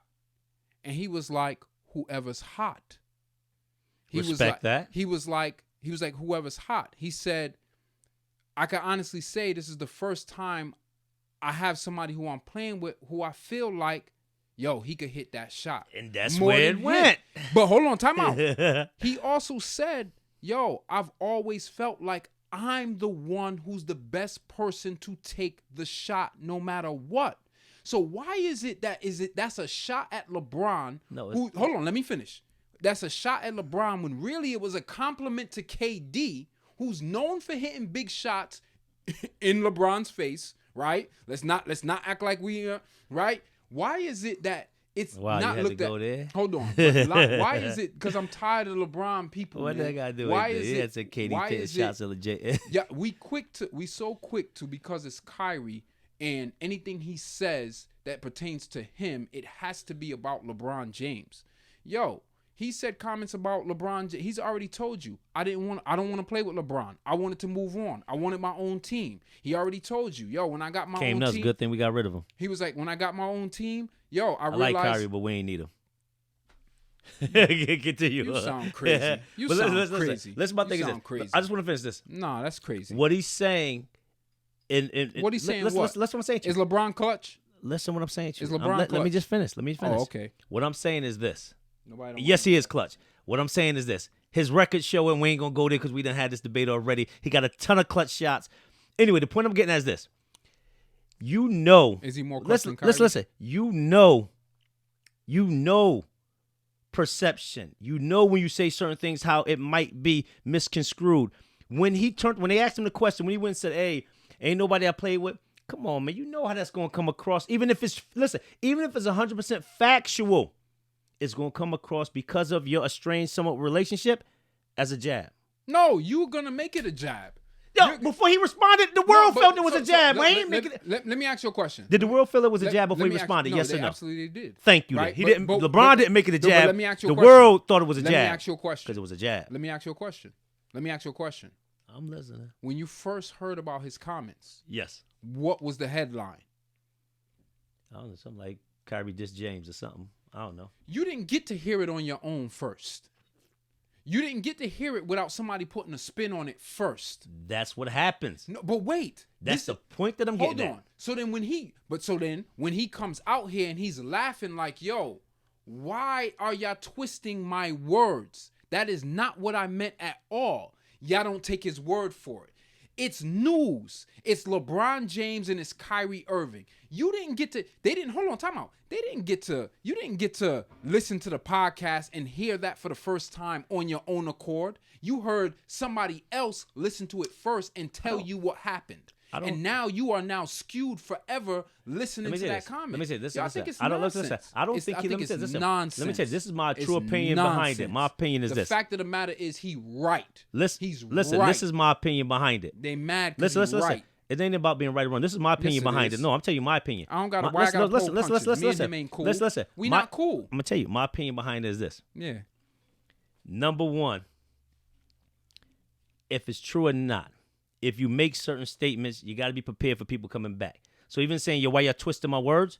If it's true or not, you got to be prepared for that because you know your relationship this way. You know you're in the public eye. If you say certain things, it's going to come across a particular way. So, yo, we not kids. You got to know this. So if it come back, it is what it is. But you now asking me, yo, what if I don't want to play that game?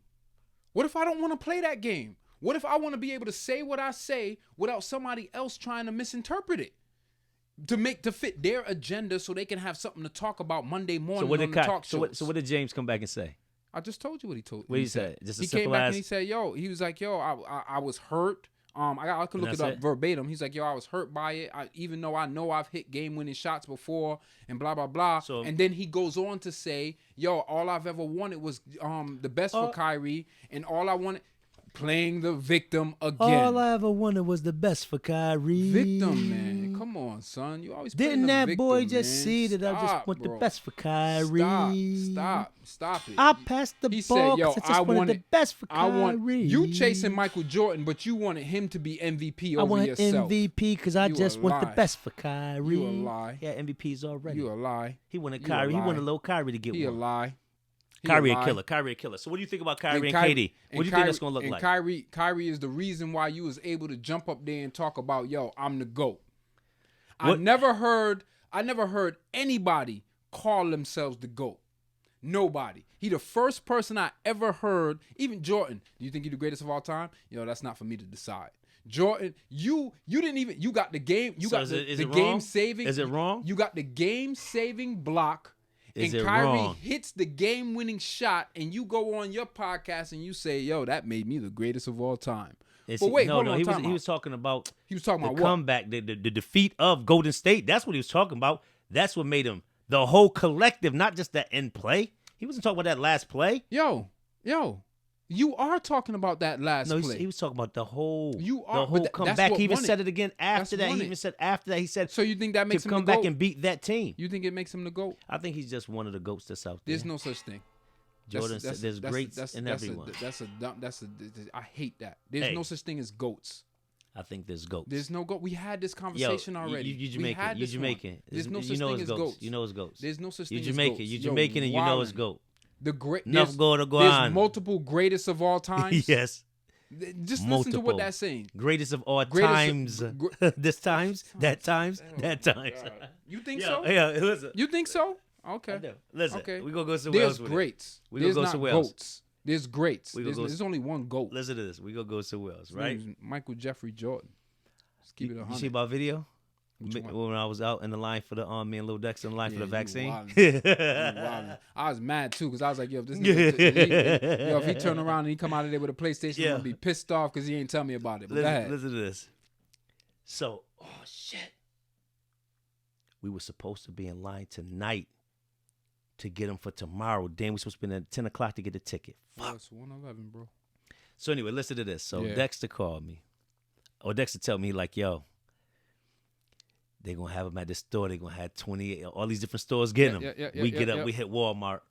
Mind you, I went to bed at 3. We waking up at 5 something. We go out there. So for you guys that didn't see it, I'm going to put it up here. Yep. I posted out there, but what I posted. Stop pointing up there, cause they ain't never. Them things ain't never make it up there. Ain't never up there. So anyway, I posted on Instagram. I said, I'm out there with people, so I started videotaping. Said we was in line for the vaccine. Yeah, oh yeah.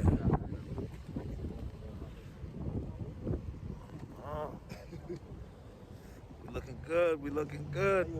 Come on. We looking good.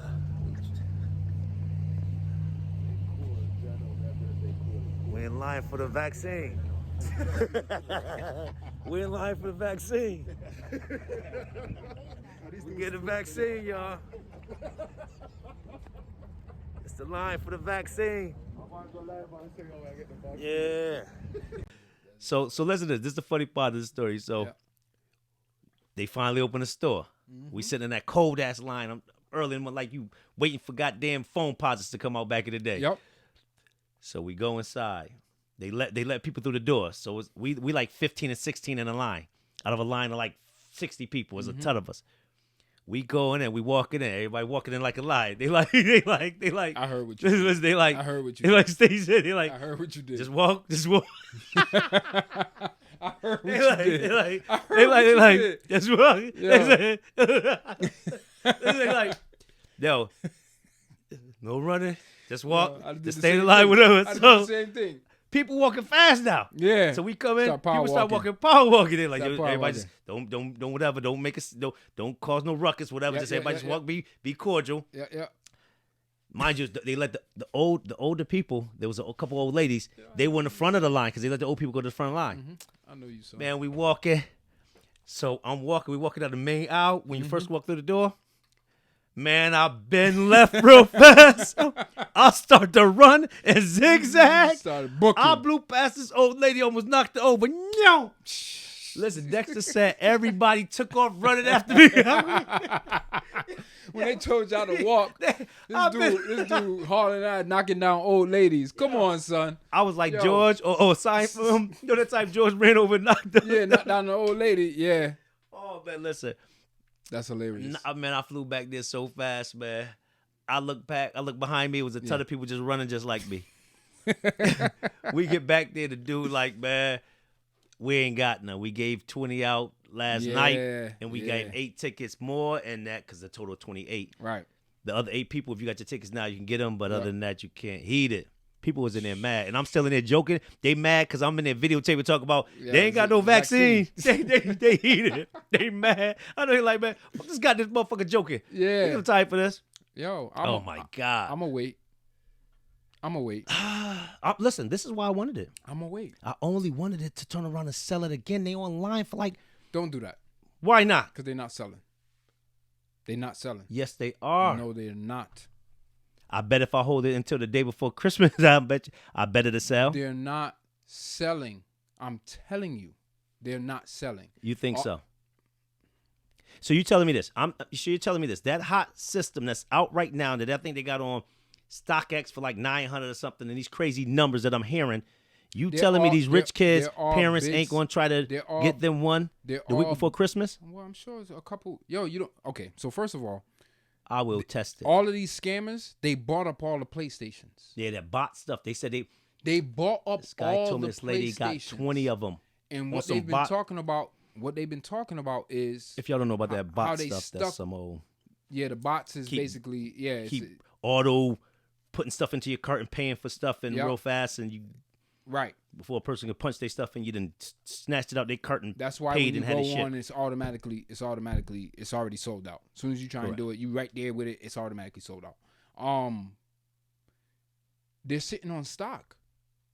You think that's what's happening? You think they're doing that nonsense? That's what's happening. They doing that club scene that keep everybody outside, make the line long. Online is like, yo, the people are not selling. So what they're doing is a lot of them are trying to get on major platforms to see if they'll do like an ad to say like, yo, we got PlayStations. Wait, what? You understand what I'm saying? I'm lost. Who? Okay, so because the stores I'm going to are selling out. Yes, they're selling out for the ones that they have, but all of the pre-order ones, the ones those are gone. No, listen to what I'm saying to you. When the pre-order came out, bots came in and snatched them all up, snatched up most of them. Yep. When it actually dropped, whether it was Best Buy, Walmart, whatever it is, they snatched up the rest of them. Yep. The stragglers that are coming in now, that are coming into stores, yeah, people can run out and go buy them. No, they're getting snatched up too. Right? But they're not online. I'm only talking about the bots. They're not doing them online. The lady said that when we went there, they said that they're not even allowing these to be sold online because the bots are actually taking all the stuff there. That's what I'm saying to you. I'm talking about the ones with the bots. Okay. The ones that are in the stores. Yeah. Right? You can only buy in person because they're not putting them back online no more. Correct. Because people are getting all the bots. But the ones that you're buying online are the ones being sold by people with that got them from the bots. We know that. Okay. No one is paying $1,000 plus for them. The reason why I know that is because multiple tech channels are talking about how they're getting requests for them to sell. Are you taking ad revenue because they want to put a commercial in their stuff so that people know that they're selling PlayStations? Well, if you're selling out, why do you need you're to saying do that? this? You're saying that the people that have brought them up aren't really rinsing them, but are they not rinsing? So you're saying they're not rinsing them for these crazy numbers? PlayStation is already talking about like, yo, you're gonna get we're coming back around. There's gonna be more supply. All these people purchase them. Yo, why am I gonna run out here and spend? You're talking about 300% markup, 300+% markup. The markup's Yo, crazy. it's not that serious. When especially when they don't even have all the games out for it yet. There's like So you're saying that? So in other 15 words, games you're maybe. saying there's a possibility that these guys that turned around and brought these things up They might be sitting on a stuck. ton of they're inventory. gonna end up having to sell them for like 600, 500 and stuff like That's that. still a lot. Why? When the game is 500 already. Well, I thought it was 3 something.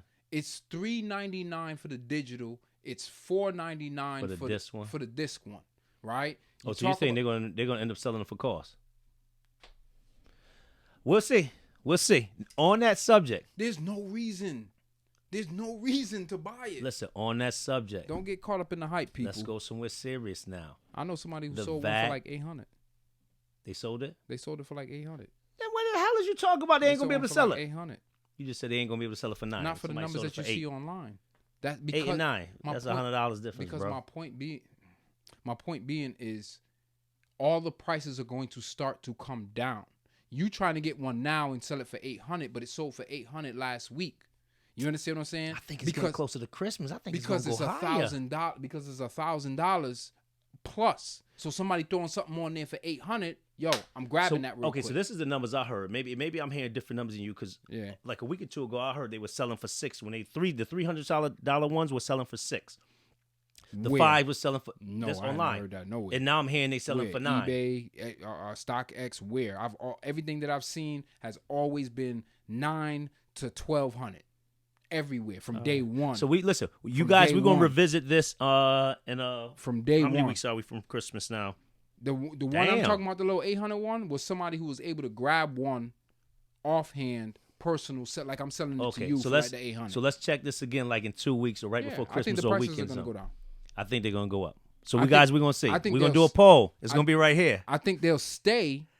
I think they'll stay at the price, but I don't think they'll You don't think they're gonna rinse sell. them? You don't think they're gonna sell? Okay. No, I don't think they'll sell. So, with that being said, back Yep. to the vaccine. No, we talked about before where you take it. Yeah. It's getting closer now. I think even today, I think it was mentioned today on the news It was. that it's possibly the vaccine might be released tomorrow. If was it today or tomorrow? I think it's tomorrow. No, tomorrow. On the news today, I think CNN was saying something like the vaccine might be available tomorrow, and how fast it will be to the public. They're still not Oh, yeah, sure that's how something fast it'll different. be Okay. delivered All to right. the public. But Pfizer, the vaccine that Pfizer has, should be available tomorrow. Okay. How fast to get it out there? With that being said, there's conversations, and I know you've heard this as well, in regards to them mandating it. Initially, I think what I seen today on CNN, they were talking about in the medical field, Mm-hmm. making it mandatory. Mhm. If you work in the medical field, Mhm. you have to take it. Mhm. And I think that's to build confidence in it. now already, I think there was a report that came out today or maybe yesterday. I think there were 2 ladies in the medical field in the UK Mhm. that took the vaccine that had allergic reactions to it. Because I guess if you have certain allergic reactions, whatever's in this vaccine can trigger that and can be, hazardous to your health. Okay. So with that being said, you already got 2 cases of something that's about to be rolled out now. Mhm. That can only tell us now, with this taking place, this new case of these 2 people in the UK, these 2 ladies in the medical field. But it's their vaccine, not our vaccine. I think this is the Pfizer one. I think it's that one. I think it's this one. And I Okay. think because they question, I think if I'm right, and you guys let me know, put in the Yeah, comments if please. you've seen the report. I think they said that Pfizer commented on it and said something about the people had allergic reactions or whatever. My I mean, question is this. That's to be expected. But my question is this. How much of vetting, we already know, I guess most of these things, we talked about this before, hey, don't they test these things for about 10 years before they really roll them out to humans? Not 10 You know years, what I'm saying? but I get what But you're a saying, span of time, and now we're doing this in this small window, this little concentrated world fast, bing, bing, bing. Mhm. Do we really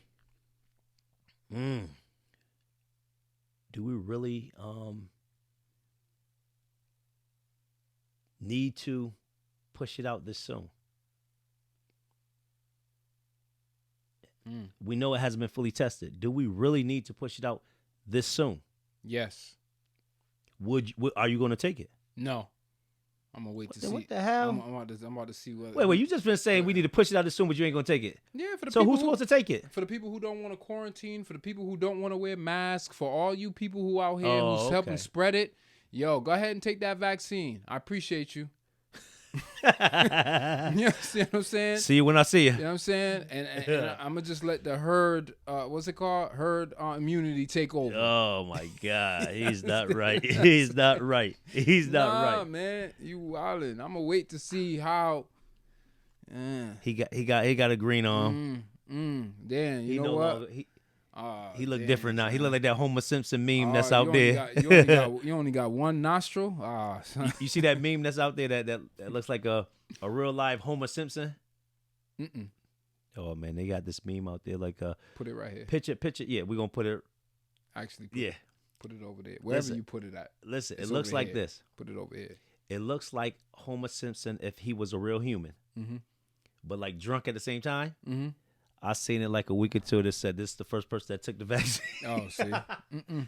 Yo, Yeah, I'm not doing you know it. his big eyes and Yo, mouth and stuff. I'm good. It's not Oh, because I'm not necessarily gonna say it's because they rushed it. That's one of my main reasons. I don't want to take no nonsense regardless. Yeah, We I talked mean, about this last time. Yeah, you rushed it. I guess that is part of it, but I'm just not big on vaccines. So it's Yeah. like, I like to wait and see, like, Let the body build up the normal immune Yeah, system. I'm and let's, just let's- kind of let's waiting make to it happen. see what happens. I don't know. Can the body build up natural immunity to I think stuff that's so. created in a lab? I think so. Maybe in time, maybe not right away, but I think so. My question is, think about this. I'm going to go somewhere deep right now. Pause. Listen to this. This is 2020, right? Mm-hmm. Probably, arguably, the worst year ever Mm-hmm. in recent times. Not for us Africans that got brought over here through slavery, but in recent times, right? Yo, did we miss the mark by 20 years? What was that vibe that's supposed to be the end of the world? 2000. Everybody thought the world was going to be crazy and all this stuff was going to happen. I think we was off by 20 years. 2020, what was it? Is it the Mayan calendar? Which one of those calendars? I got to look back and see if one of those calendars had 2020 as being that worst year versus 2000. It wasn't the Mayan calendar talking about like 2013 or something like that? Yeah, maybe it was. Maybe it was 2013. 2020 was Y2K. That had to do more with No. computers. 2000 was 2000 was Y2K. correct, but they said You computers. said 20 years. Yeah, so- but they said computers and people prior to the computer thing, people saying computers were going to crash because they weren't set up. Right. People were also saying that that's when the world was going to get chaotic in 2000. Yeah, no, I think besides that, the computers. I think that got confused. I think people got that confused. 2000 was all about the computers versus it being about something biblical, right? correct, but So- I think people tied it in. That's what I'm saying to you. Right, and that's why people They were like, off on the calendar because I they think were the Mayan saying, calendar said it's no. not Is this? 2000? It's somewhere else. But were we still off on that date? Because this 2020 seemed like this might have been what they had. They might have been on the wrong page of that book. And So let me ask you a question. 2020 is Let me ask you a question. terrible. Let me ask you a question. How many different calendars are there? Which calendar are we talking about? I don't know. Because are we saying, okay, because the Mayan calendar follows it in this type of order, that it means that it's supposed to be this year instead of that year? Yo, the end of the I don't know if I world got is some going in to front come. of my lip. I don't know. I don't think it's the I end of the don't know. world, but I think I don't know. this year's. I don't know. yo, Why this are we year has- fascinated with the end of everything? I'm just talking about this year is bad. No, people in general. Oh yeah, people. I don't know. Just people in general. People chasing death. Why are we fascinated with? I don't know. the I'm end? trying to live. I'm The trying to end. live, y'all. Exactly. So I don't really got time for that. Yeah. I don't got time for that. Question for you. Yeah. I think I'm gonna save this one. Yeah. My Matter of mic fact, loud. I feel like my mic is super loud. But go ahead. listen to this. Yeah. We go. I'm gonna save this one. I'm gonna come back here. Nah, bring it on. We bring it on. Yeah. All What you right. got? We go. What you got? Nah. You know what? Listen. I I'm don't know gonna what tell you. it Listen. is. Give me a hint. I'll tell you. Question for you. Yeah. Now I want you to take time and think about the question. Yeah. Don't jump out the window. Don't answer fast. Really think about what I'm asking you right now. Right? What I'm asking you. Yeah. Think deep about it. Oh, I'm not gonna like this question. What is it, yo? Do you think Yeah. This dude always coming up This with some wild because I shit. thought about this. I thought about Always this to coming up with myself. Some wild shit. Go ahead. Do you think you have narcissistic tendencies? Not that you are a narcissist, but do you think you have narcissistic tendencies? Define that for the community, please. Okay. So I'm gonna say this. A narcissist is what is that? I think there's a couple things that go into there. There's I think they Let's go with the clinical definition. Yeah, pull up the definition of a narcissist. Let's pull it right? up. Let's pull it up. Narcissist. Because they think they're always right. Yeah. Right. It's a personality disorder. Oh, okay. Right. Hold on. I'm about to get to the whole thing. All right. I'll give you the whole Yeah. definition. Let's say the whole definition. And audience tendencies. Do a self-assessment, right? Because I did one for myself, and I just want to I think I have some of those tendencies. I'm far from a narcissist. Okay, so here it is. I'm not like that orange of man. Somebody who has a But- narcissistic personality. All right, you have an exaggerated sense of self-importance. Have a sense of entitlement and require constant, excessive admiration. Expect to be recognized as superior even without achievements that warrant it. Exaggerate achievements and talents. Be preoccupied with fantasies about success, power, brilliance, beauty, or the perfect male or mate. Sorry. Pause. All right, believe they are superior. No, it ain't this guy. My bad. Okay, I'm reading it, right? yeah. Believe they are Reading it wrong. superior. Nah, well, shoot, I need my glasses. Believe they are superior and can only associate with equally special people. Monopolize conversations with and belittle or look down on people they perceive as inferior. And I could go on and go on, but I feel like I'm describing Donald Trump. So Yeah, definitely Donald Trump. So expect special favors. Take advantage of others to get what they want. Have an inability or willingness to recognize the needs and feelings of others. Be envious of others. Behave in an arrogant or haughty manner. Pretentious. Insist on having the best of everything. Yeah, no, I don't. You don't I insist don't about having the follow- I best don't- of everything? I don't think I fall into any of those categories. You don't think? Well, listen, and I not don't insist but listen, on having the best of everything.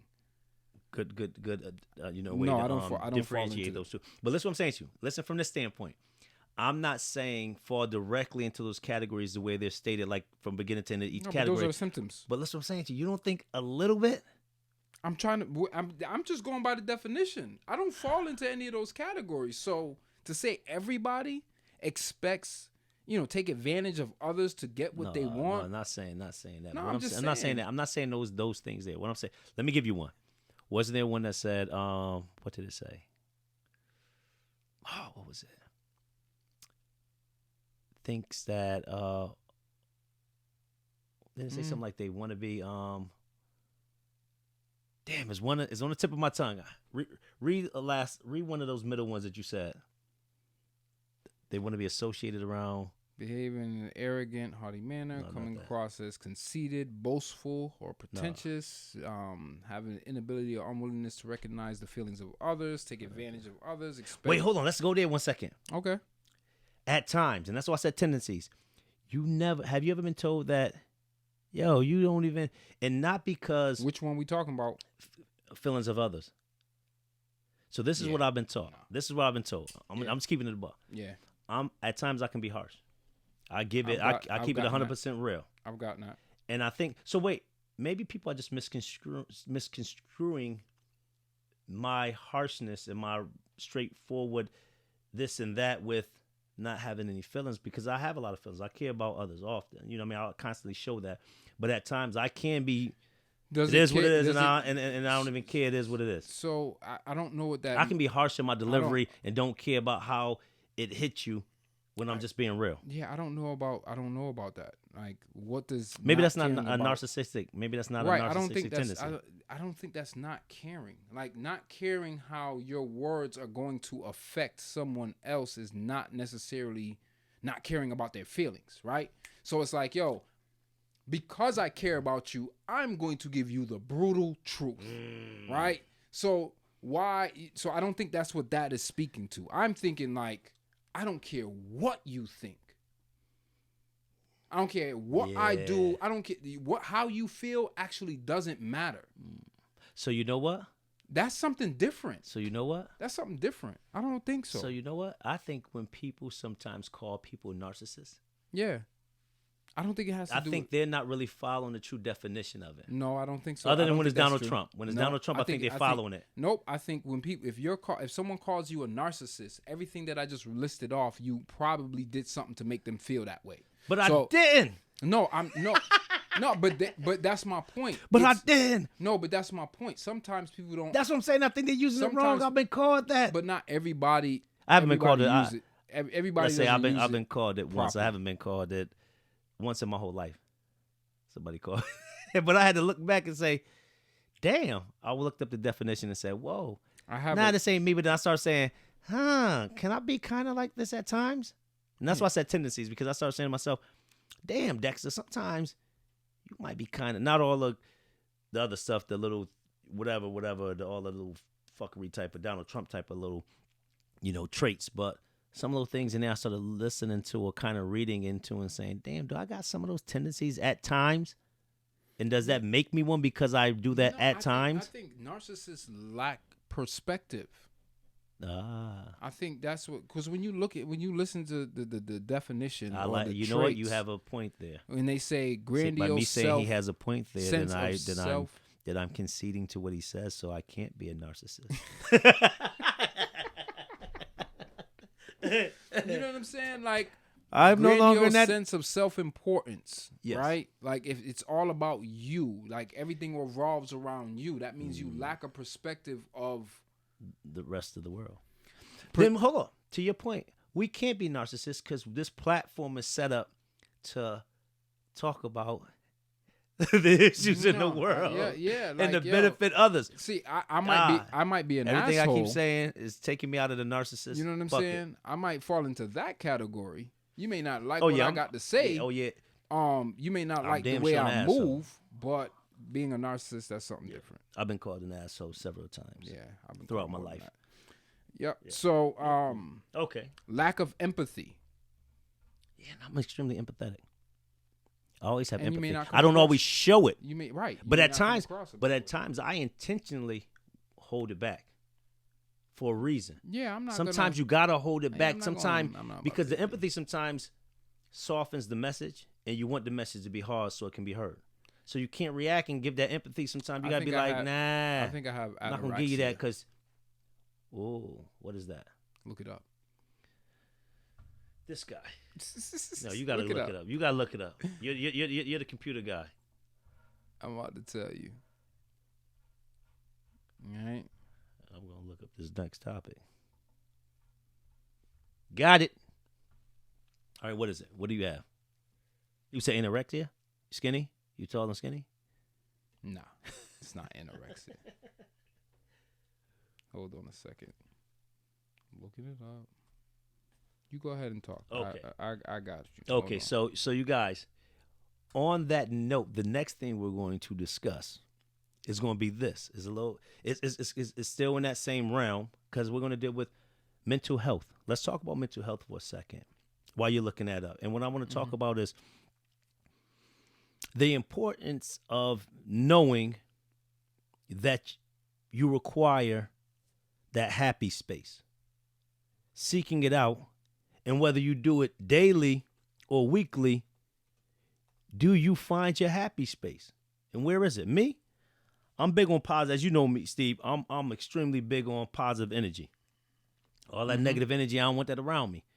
And I like to find my own positive energy at times where I got to get away in, whether we're doing what we do here with this podcast, you know what I'm saying, when I'm doing something that I enjoy doing, writing music, stuff like that, you know what I mean? Yep. Whatever it is, acting, drama, sitting there joking, debating, whatever it is, those Finding are my your different space. those Yep. are my different happy spaces.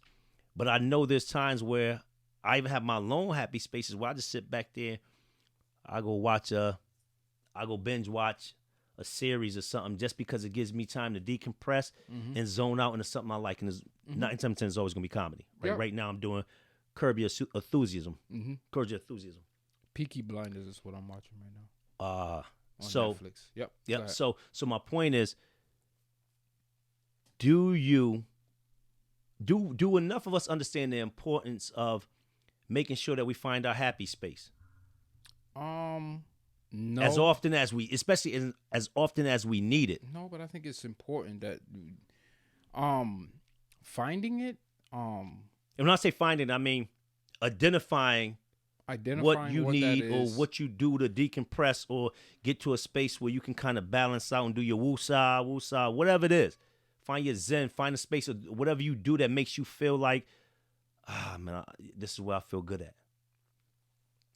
Yeah, I think I can't say whether or not we do a good or bad job about doing it, because for me personally, yeah, I try and find my spaces, right? But how well am I allowed to, like, I might be able to identify it, but I don't necessarily am I using it as much as I need to, right? For me, it's not one thing. Right? Me neither. It's not one thing. Me neither. I got several. It's driving. It's watching a movie. It might be watching, playing a video game. Usually, it's something where it doesn't take Somebody a lot. else? No, it doesn't take a lot of Thought? focus for me to do, right? So playing a video game, watching a movie, or driving, even though driving you want to take a focus, I'm able to just kind of zone out and think about a lot of different things. And Love it the allows long me- rides. Yep, it allows me to decompress. I love driving Because versus my mind flying is at times. my just for that. mind.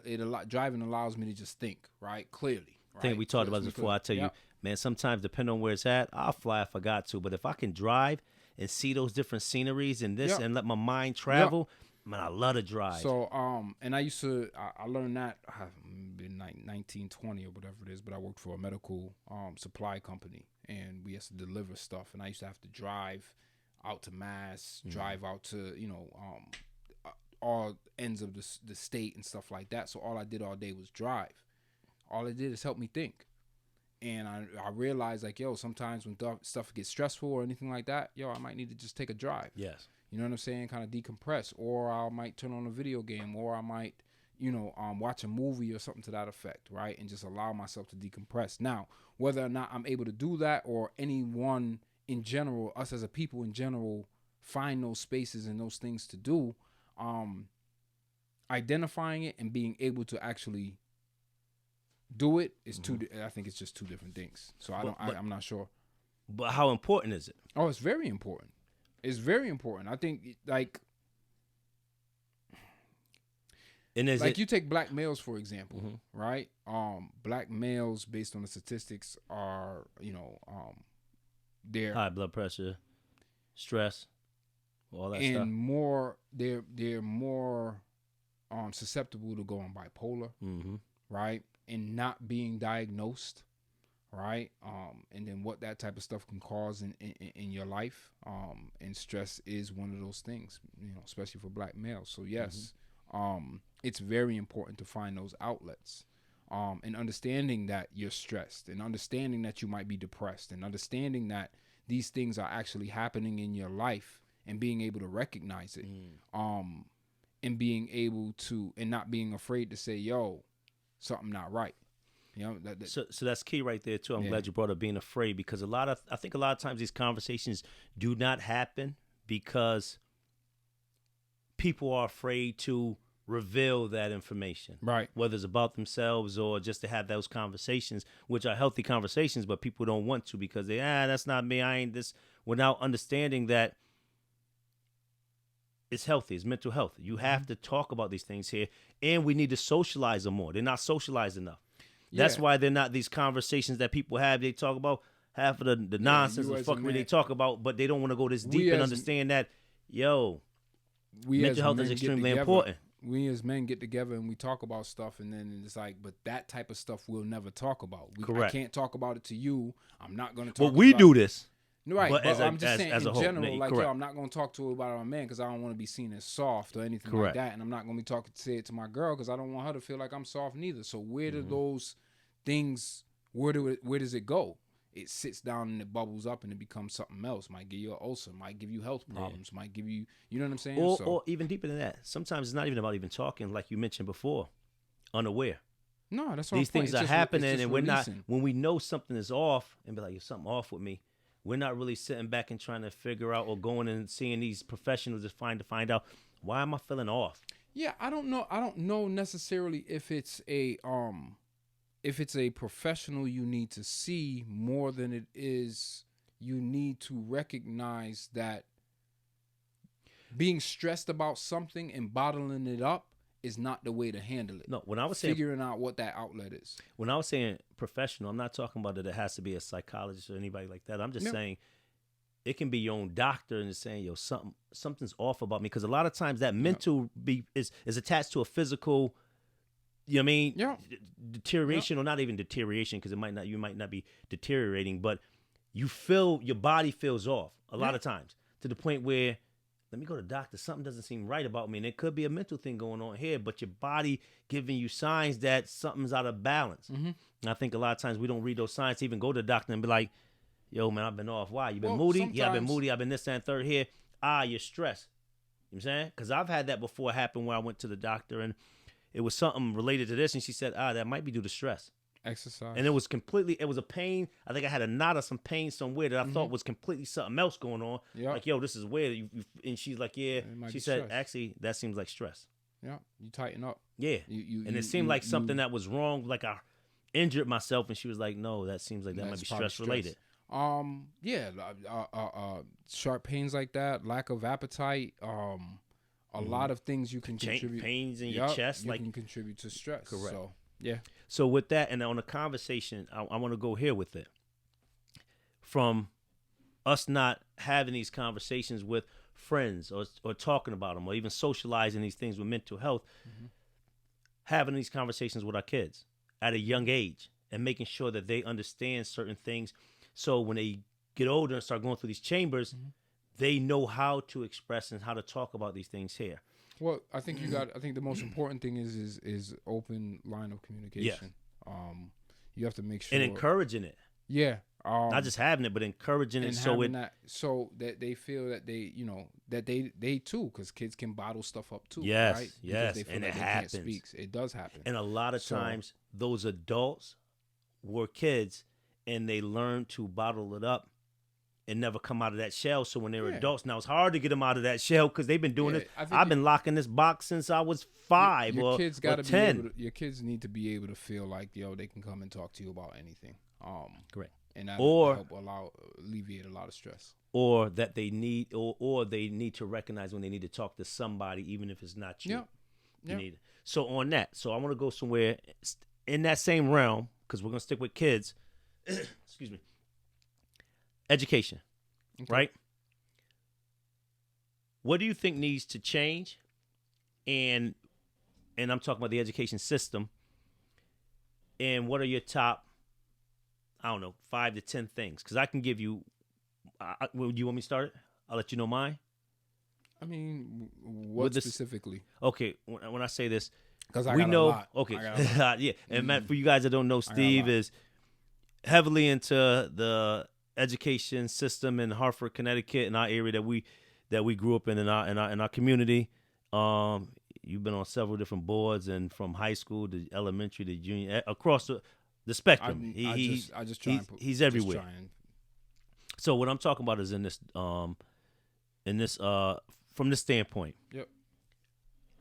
We've known that the current curriculum, what you go to school for, what you learn, what they teach kids from elementary all the way to high school until they get out, somewhat the same standard, other than some of the things they pull back, like the arts and the music and the black, African studies and all that stuff there that they things that we definitely should still be part of the curriculum that's no longer there. Yep. I'm talking about this, and I've said this for years.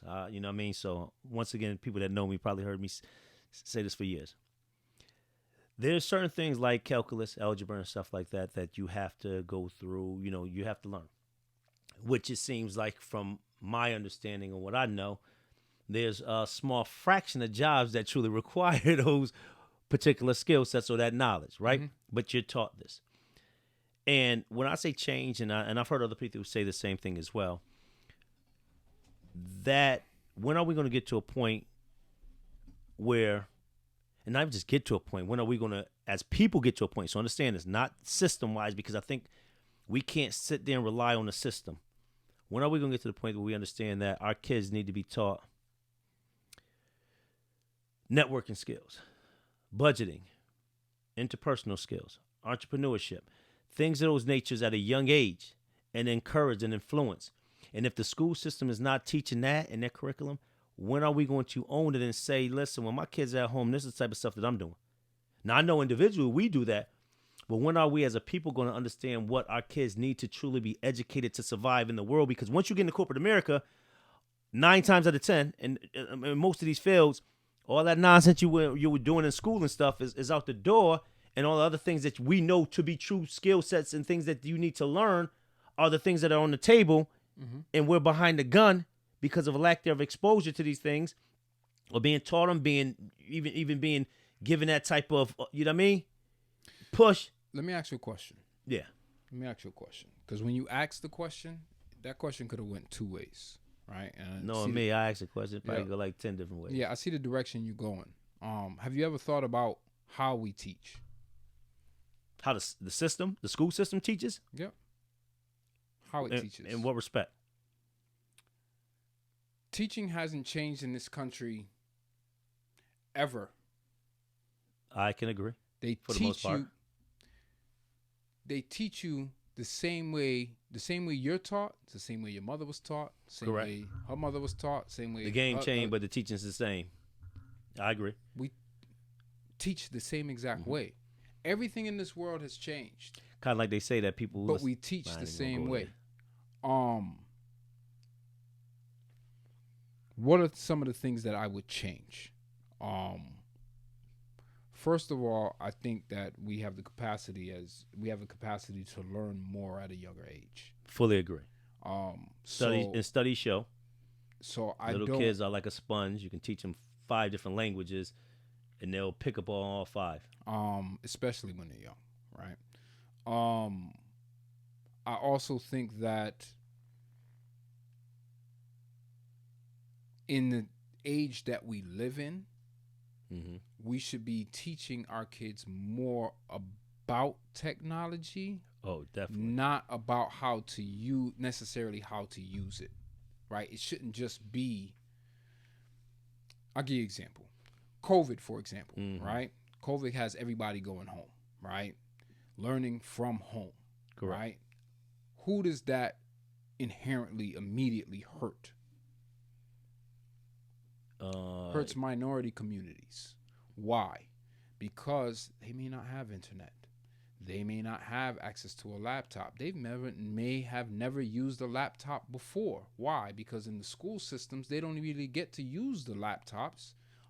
They get to go to computer class, and in a certain classroom, they get to do that. They don't even get textbooks anymore, right? They don't even give out that type of stuff anymore. So we're inherently at a disadvantage when we go home, because now our parents who are not around to begin with, right, and are at work, it's now incumbent on me at home to figure out how to get online and do what I have to do. What about young kids whose parents still have a job, still working, but these kids are in elementary school? What do they know about necessarily? And you might assume that in this day and age, well, of course they do. No, they don't. I don't know how to log into my computer. I don't know how to search the web. I don't know how to do that. I know how to do it on my phone. And I know how to do it on a video game. Right. But I don't know how to do it on a computer. So when now you run out and you give out all these laptops to these kids, but yet you're wondering why we don't have 100% of the laptops we put out, why everybody isn't jumping online. Because from a technology standpoint, we're always behind. I'll give you an example of that. Now, you're saying behind, are you talking about from a community standpoint? From a community standpoint. Okay, all right. I'll give you an example. How long were you still using cassette tapes before you started using CDs, but you already knew about CDs?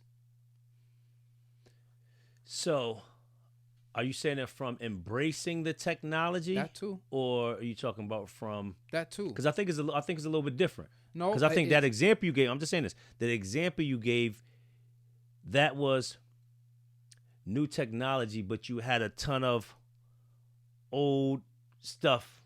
You know what I'm saying? You had it on the you old. also couldn't afford it.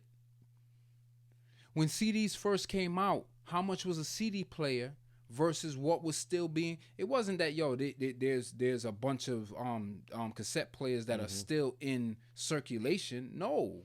Every year they come out with a new. Every year they come out with a new something new. But when they come out with something new, it is expensive.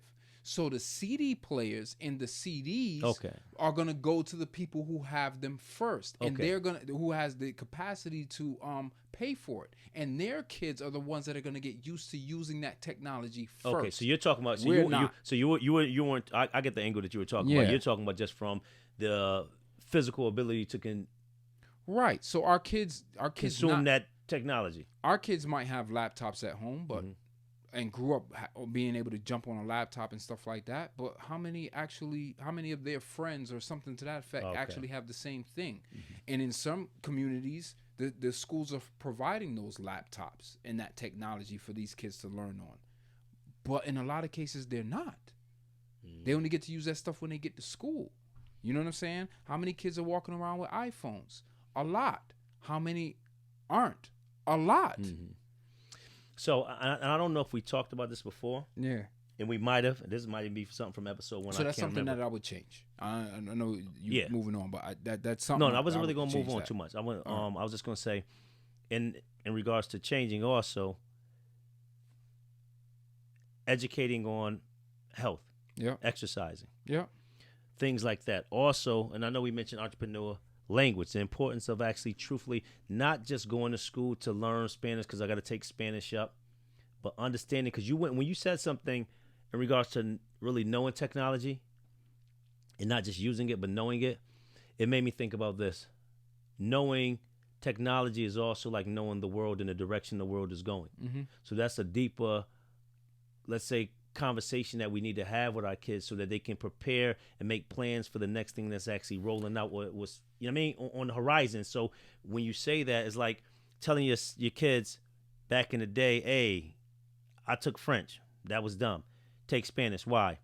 This is the population. This is how things are going. If you notice the ATMs are in Spanish and English, this is why. Helps you with jobs in this and third here, because this is the direction the world is going. I think that eat healthier. Why? Because this is what's happening here with obesity, this and third here. Make sure you work out and get conditioned this way. Why? Because when you get older, you get this way, because this is how the world moves. So really just having those conversations. Let me ask you a question, right? Yep. This is a framework. It's a framework. There's reasons why, like, the educational system hasn't changed in however many hundreds of years, right? Because the system itself caste system, right? Going back to the caste system. Shout out to the Brown, the Brown Table, the book, the caste.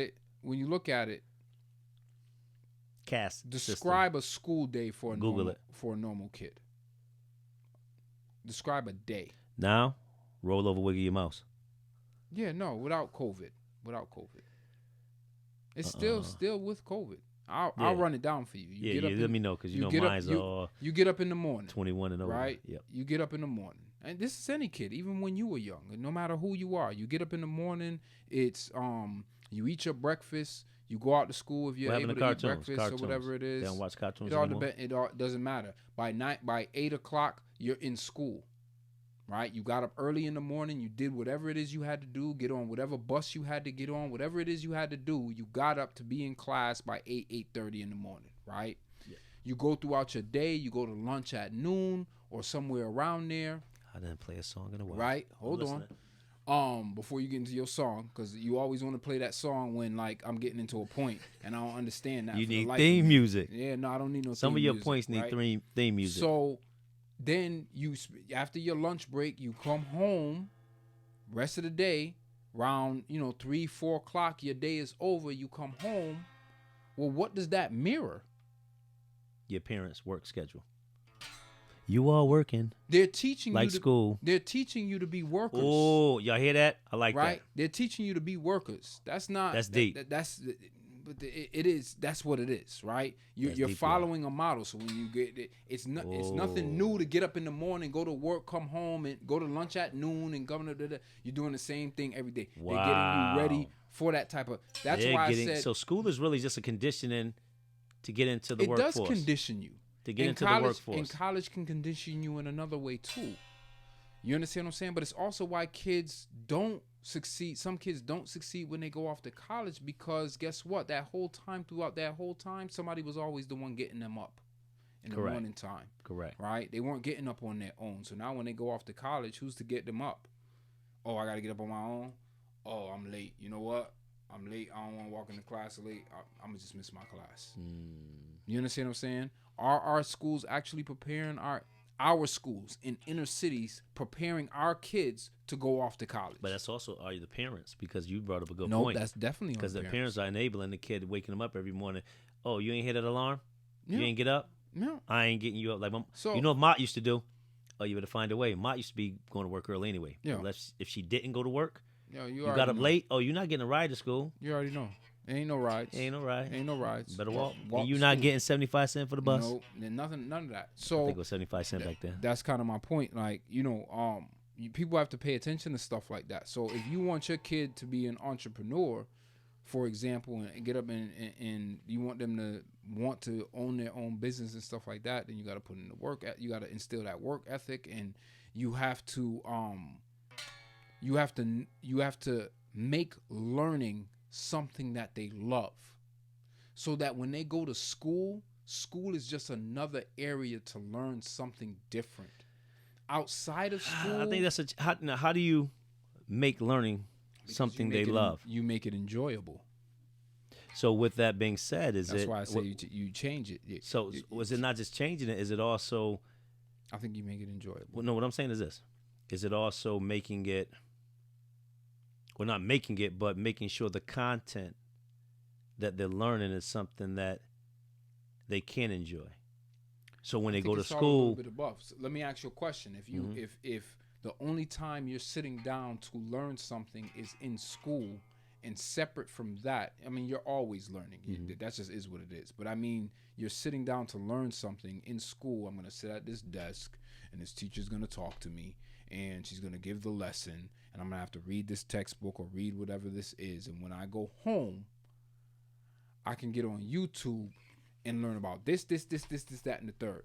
I can get on YouTube and I can get on the internet and I can enjoy YouTube. I can enjoy I'm just using YouTube as an example, but I can enjoy my experience. I might learn about some new video game, or I might learn about a girl might learn about some new way to do hair or makeup, and I can enjoy and cater my own experience in terms of those things. Now you want me to go back to school and learn things your way when I spend most of my time learning things that way. You went somewhere that I'm glad you went there, right?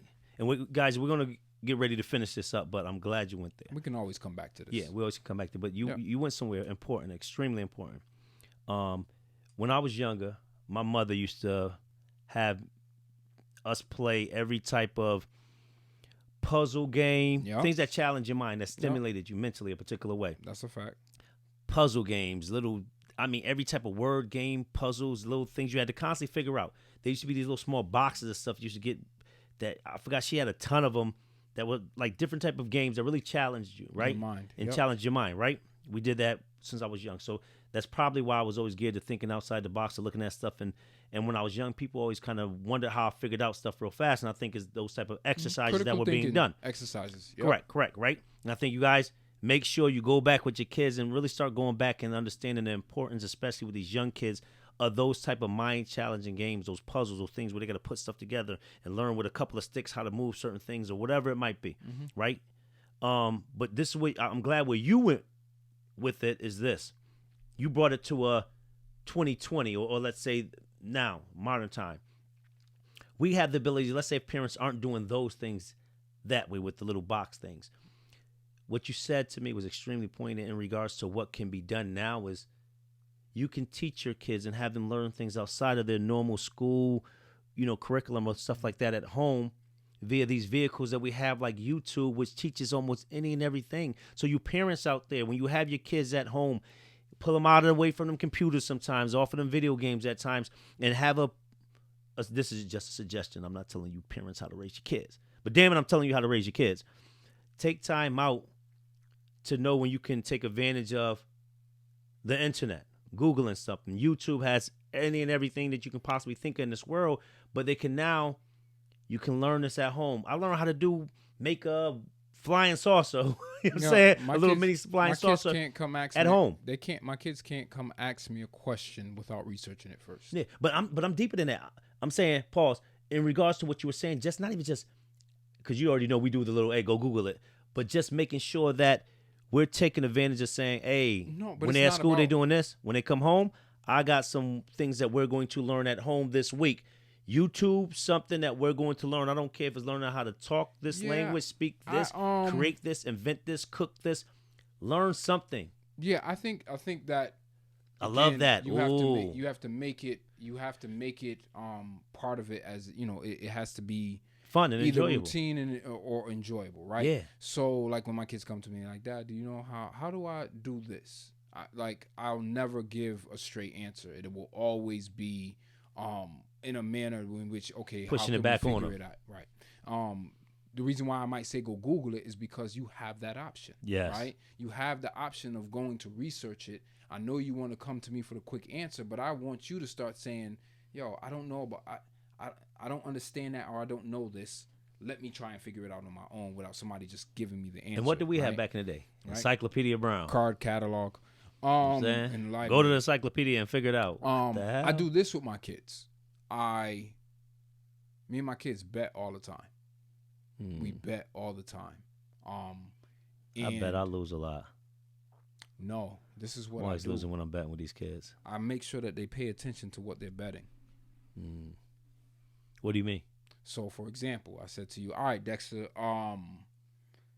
boom, Knicks is going to beat the Lakers, right? Or Knicks are going to beat the Celtics. How much you want to bet? You say $20. No, I'm not saying that. I'm taking that bet. You already know. Yeah, but it's not about whether you take the bet or not. I know, but it's I'm just what letting we're you know, gonna bet. just in case you want to. What we gonna bet? Just in case you want to bring it up again. Yeah, no, I'm not doing that. All right. We could do it though. All right, to be honest with you, I think we can get a game off of y'all this year. I'll tell you which game though. You gonna make sure it's one of my players out. You know what I'm saying? Yeah, well, Tatum ain't bet. playing. But if I said to you, all right, boom, how much? What you want to bet? Yo, let's bet 20. Okay, let's bet 20. Shake on it. We shake, or we don't shake. Right? So I'll mess around with him like we ain't shake. We ain't shake. Right? You got to make sure everything is in order and there's no loopholes. There's no way I can get out of it. So the next time, we shake. Okay, we shake on it. And they like, 20. I'm like, yes, 20. then they win. 20 what? I knew you was going there. You understand what I'm saying? 20 what? I didn't tell you. I'll give you 20 push-ups. I'm about to give you 20 push-ups right now. Right. So then now it's like, all right, boom. I'm like, all right. What you want to bet? All right. I want to bet $20. $20. Wasn't that one of them narcissistic tendencies? Okay, the manipulation? Okay. We'll bet $20. Right? Okay, Dad, can I get my $20? I didn't tell you I was going to pay you today. He's terrible. You're setting. This guy's bad. I'm bad. This guy's worse. It's contracts. There's loopholes. There's fine prints. You know what I'm saying? I want my kids to be contract lawyers. But you know what? But that's smart. You get what I'm saying? But you know what? I love that. Critical. I want them to think about. You want something from me, and you come to me and you say, Dad, if I do this, I bet you got to give me this. Well, okay. I want you to get the framework out properly. We're going to bet $5. If you lose, you're going to pay me $5 because I've done the other kind of dollars on them before too. Right? US dollars. Jamaican dollars like right? what, 5 cents? Yeah, you know what I'm saying? Like $5 today at 3:00. Specific. Be specific, right? Because when you come to me and you say to me, but Dad, you told me this. Did I? I told you that. Yup, Dad, you told me on this day at this time. This is what you told. Okay, you know what? You're right. You jogged my memory. You Okay, know, I'm just making sure. Love that. But it promotes the critical thinking in them, Yes. right? Yes. And I've been doing that since they was little. And you get burned enough times, You gonna have your shit you right. gonna have your stuff together. They gonna pull out paperwork on you like, Yep. here it is. I Yep. wrote it down, signed it. That's a fact. So you guys take that as a gem. They haven't done that yet. I've Yeah, been waiting for that. yeah. That's Like, that next sign level. off They on gonna be like, it. sign Yeah. off on this, Dad. Yeah, I need you to sign off on this. I don't trust you. I'll Right. make sure it's documented. It's a physical contract. It can Right. be held brought up in the court of law. That's a fact. So you guys, y'all can take that as a gem. Definitely love it. And also the one I want to just go back on that one. If you have time with your kids, man, when they come home from school, and now they probably already home already, but start to find those fun things that they can learn, try. That's on YouTube. You can name it as across the spectrum. Everything's on YouTube. You can do anything on YouTube. Believe it or not, even sitting down with your kids and playing like a card game, Oh yeah, or Right. Ludi. right? We go Or out on a Ludi. any type of game that involves strategy, like, yo, you can make it fun. Me and my kids play spades all the time. Mhm. You understand what I'm saying? We sit down, we play spades, me, the mom, brother, sister, and we go at it, right? It might Yeah. be me and my son against my wife and my daughter. All right, yo, we gonna go at it. Who's gonna Mm-hmm. win? But we know that there's strategy involved in like spades or something like that, Yep. and teaching them and understanding how the game works and the intricacies of it. They love it. You know what I'm saying? So Mm-hmm. it's like those are also things that it's a critical thinking type of situation, and I don't think a lot of us do that with our kids. Put them in those situations to Correct. So figure out. so guys, let's get back on that critical thinking. Challenge yourself, challenge your kids, and really just, I want to say, I kind of, and Steve, you might agree, I know you're going to agree with this. Let's get back to owning and controlling what our kids truly learn and not just leave it up to the school systems. If they're not doing right, let's stop having the excuses and sitting there complaining about what they're not doing. If they're not doing it like anything else, Daycares. you do it. Their daycares. Yeah. But we don't take enough time. Ah. Trust me, I know it. I know it for a fact. We don't take enough time with the kids in regards to what's going on in school. A lot of times, the only times, sometimes parents get engaged is when, something went wrong at school Yeah. or something to that effect. So it's always an adversarial relationship between the parents and the schools and the teachers and stuff like that. And that's something that has to change, because these people spend more time in a lot of cases with your children than you do. Correct. 8 hours a day. So, Hours a day. So on that note, once again, hey, share this.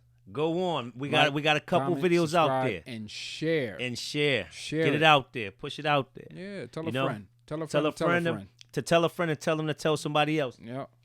No, Dexter. No. We was doing fine. If you're in the middle of work and ain't nothing to do, go to YouTube. Also find us on Spotify. You can Find us on Spotify, Apple Podcasts, you can find us Google, everywhere. Stitch. Google, everywhere. We're everywhere. We're everywhere. We're everywhere. We're on Twitter. Just look us up. You know what I'm saying? You name it. Just look us up. Just look That's us it. up on all platforms. We're going to bring that information to you. We're going to make sure you're entertained as well with a little bit of good music. Y'all let me know when he done. And not just that, we're going to hit you with some facts. I don't know if they're all accurate, but damn, go Google it and research it. We're going to tell you what we feel. We're going to keep it real. Once again, I don't know if it's all true, but go ahead and research it. We're not here to say we know it all, but we're going to act like we know it all because we're narcissists. We're narcissists. We're narcissists. Well, we just got the tendencies if we're not fully narcissists. But y'all get the point? Y'all get the point? Well, maybe y'all don't. Does it really matter at this point? Because the show's over. And we out. Hey, what you just dropped? What is that? What is that? This is what I gotta do. What is it? This is what I gotta do. I told you I ate once today. Oh my gosh. Dude, I ain't eat all keep day. telling you.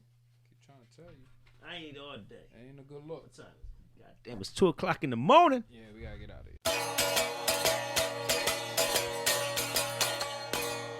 We rocking now, baby.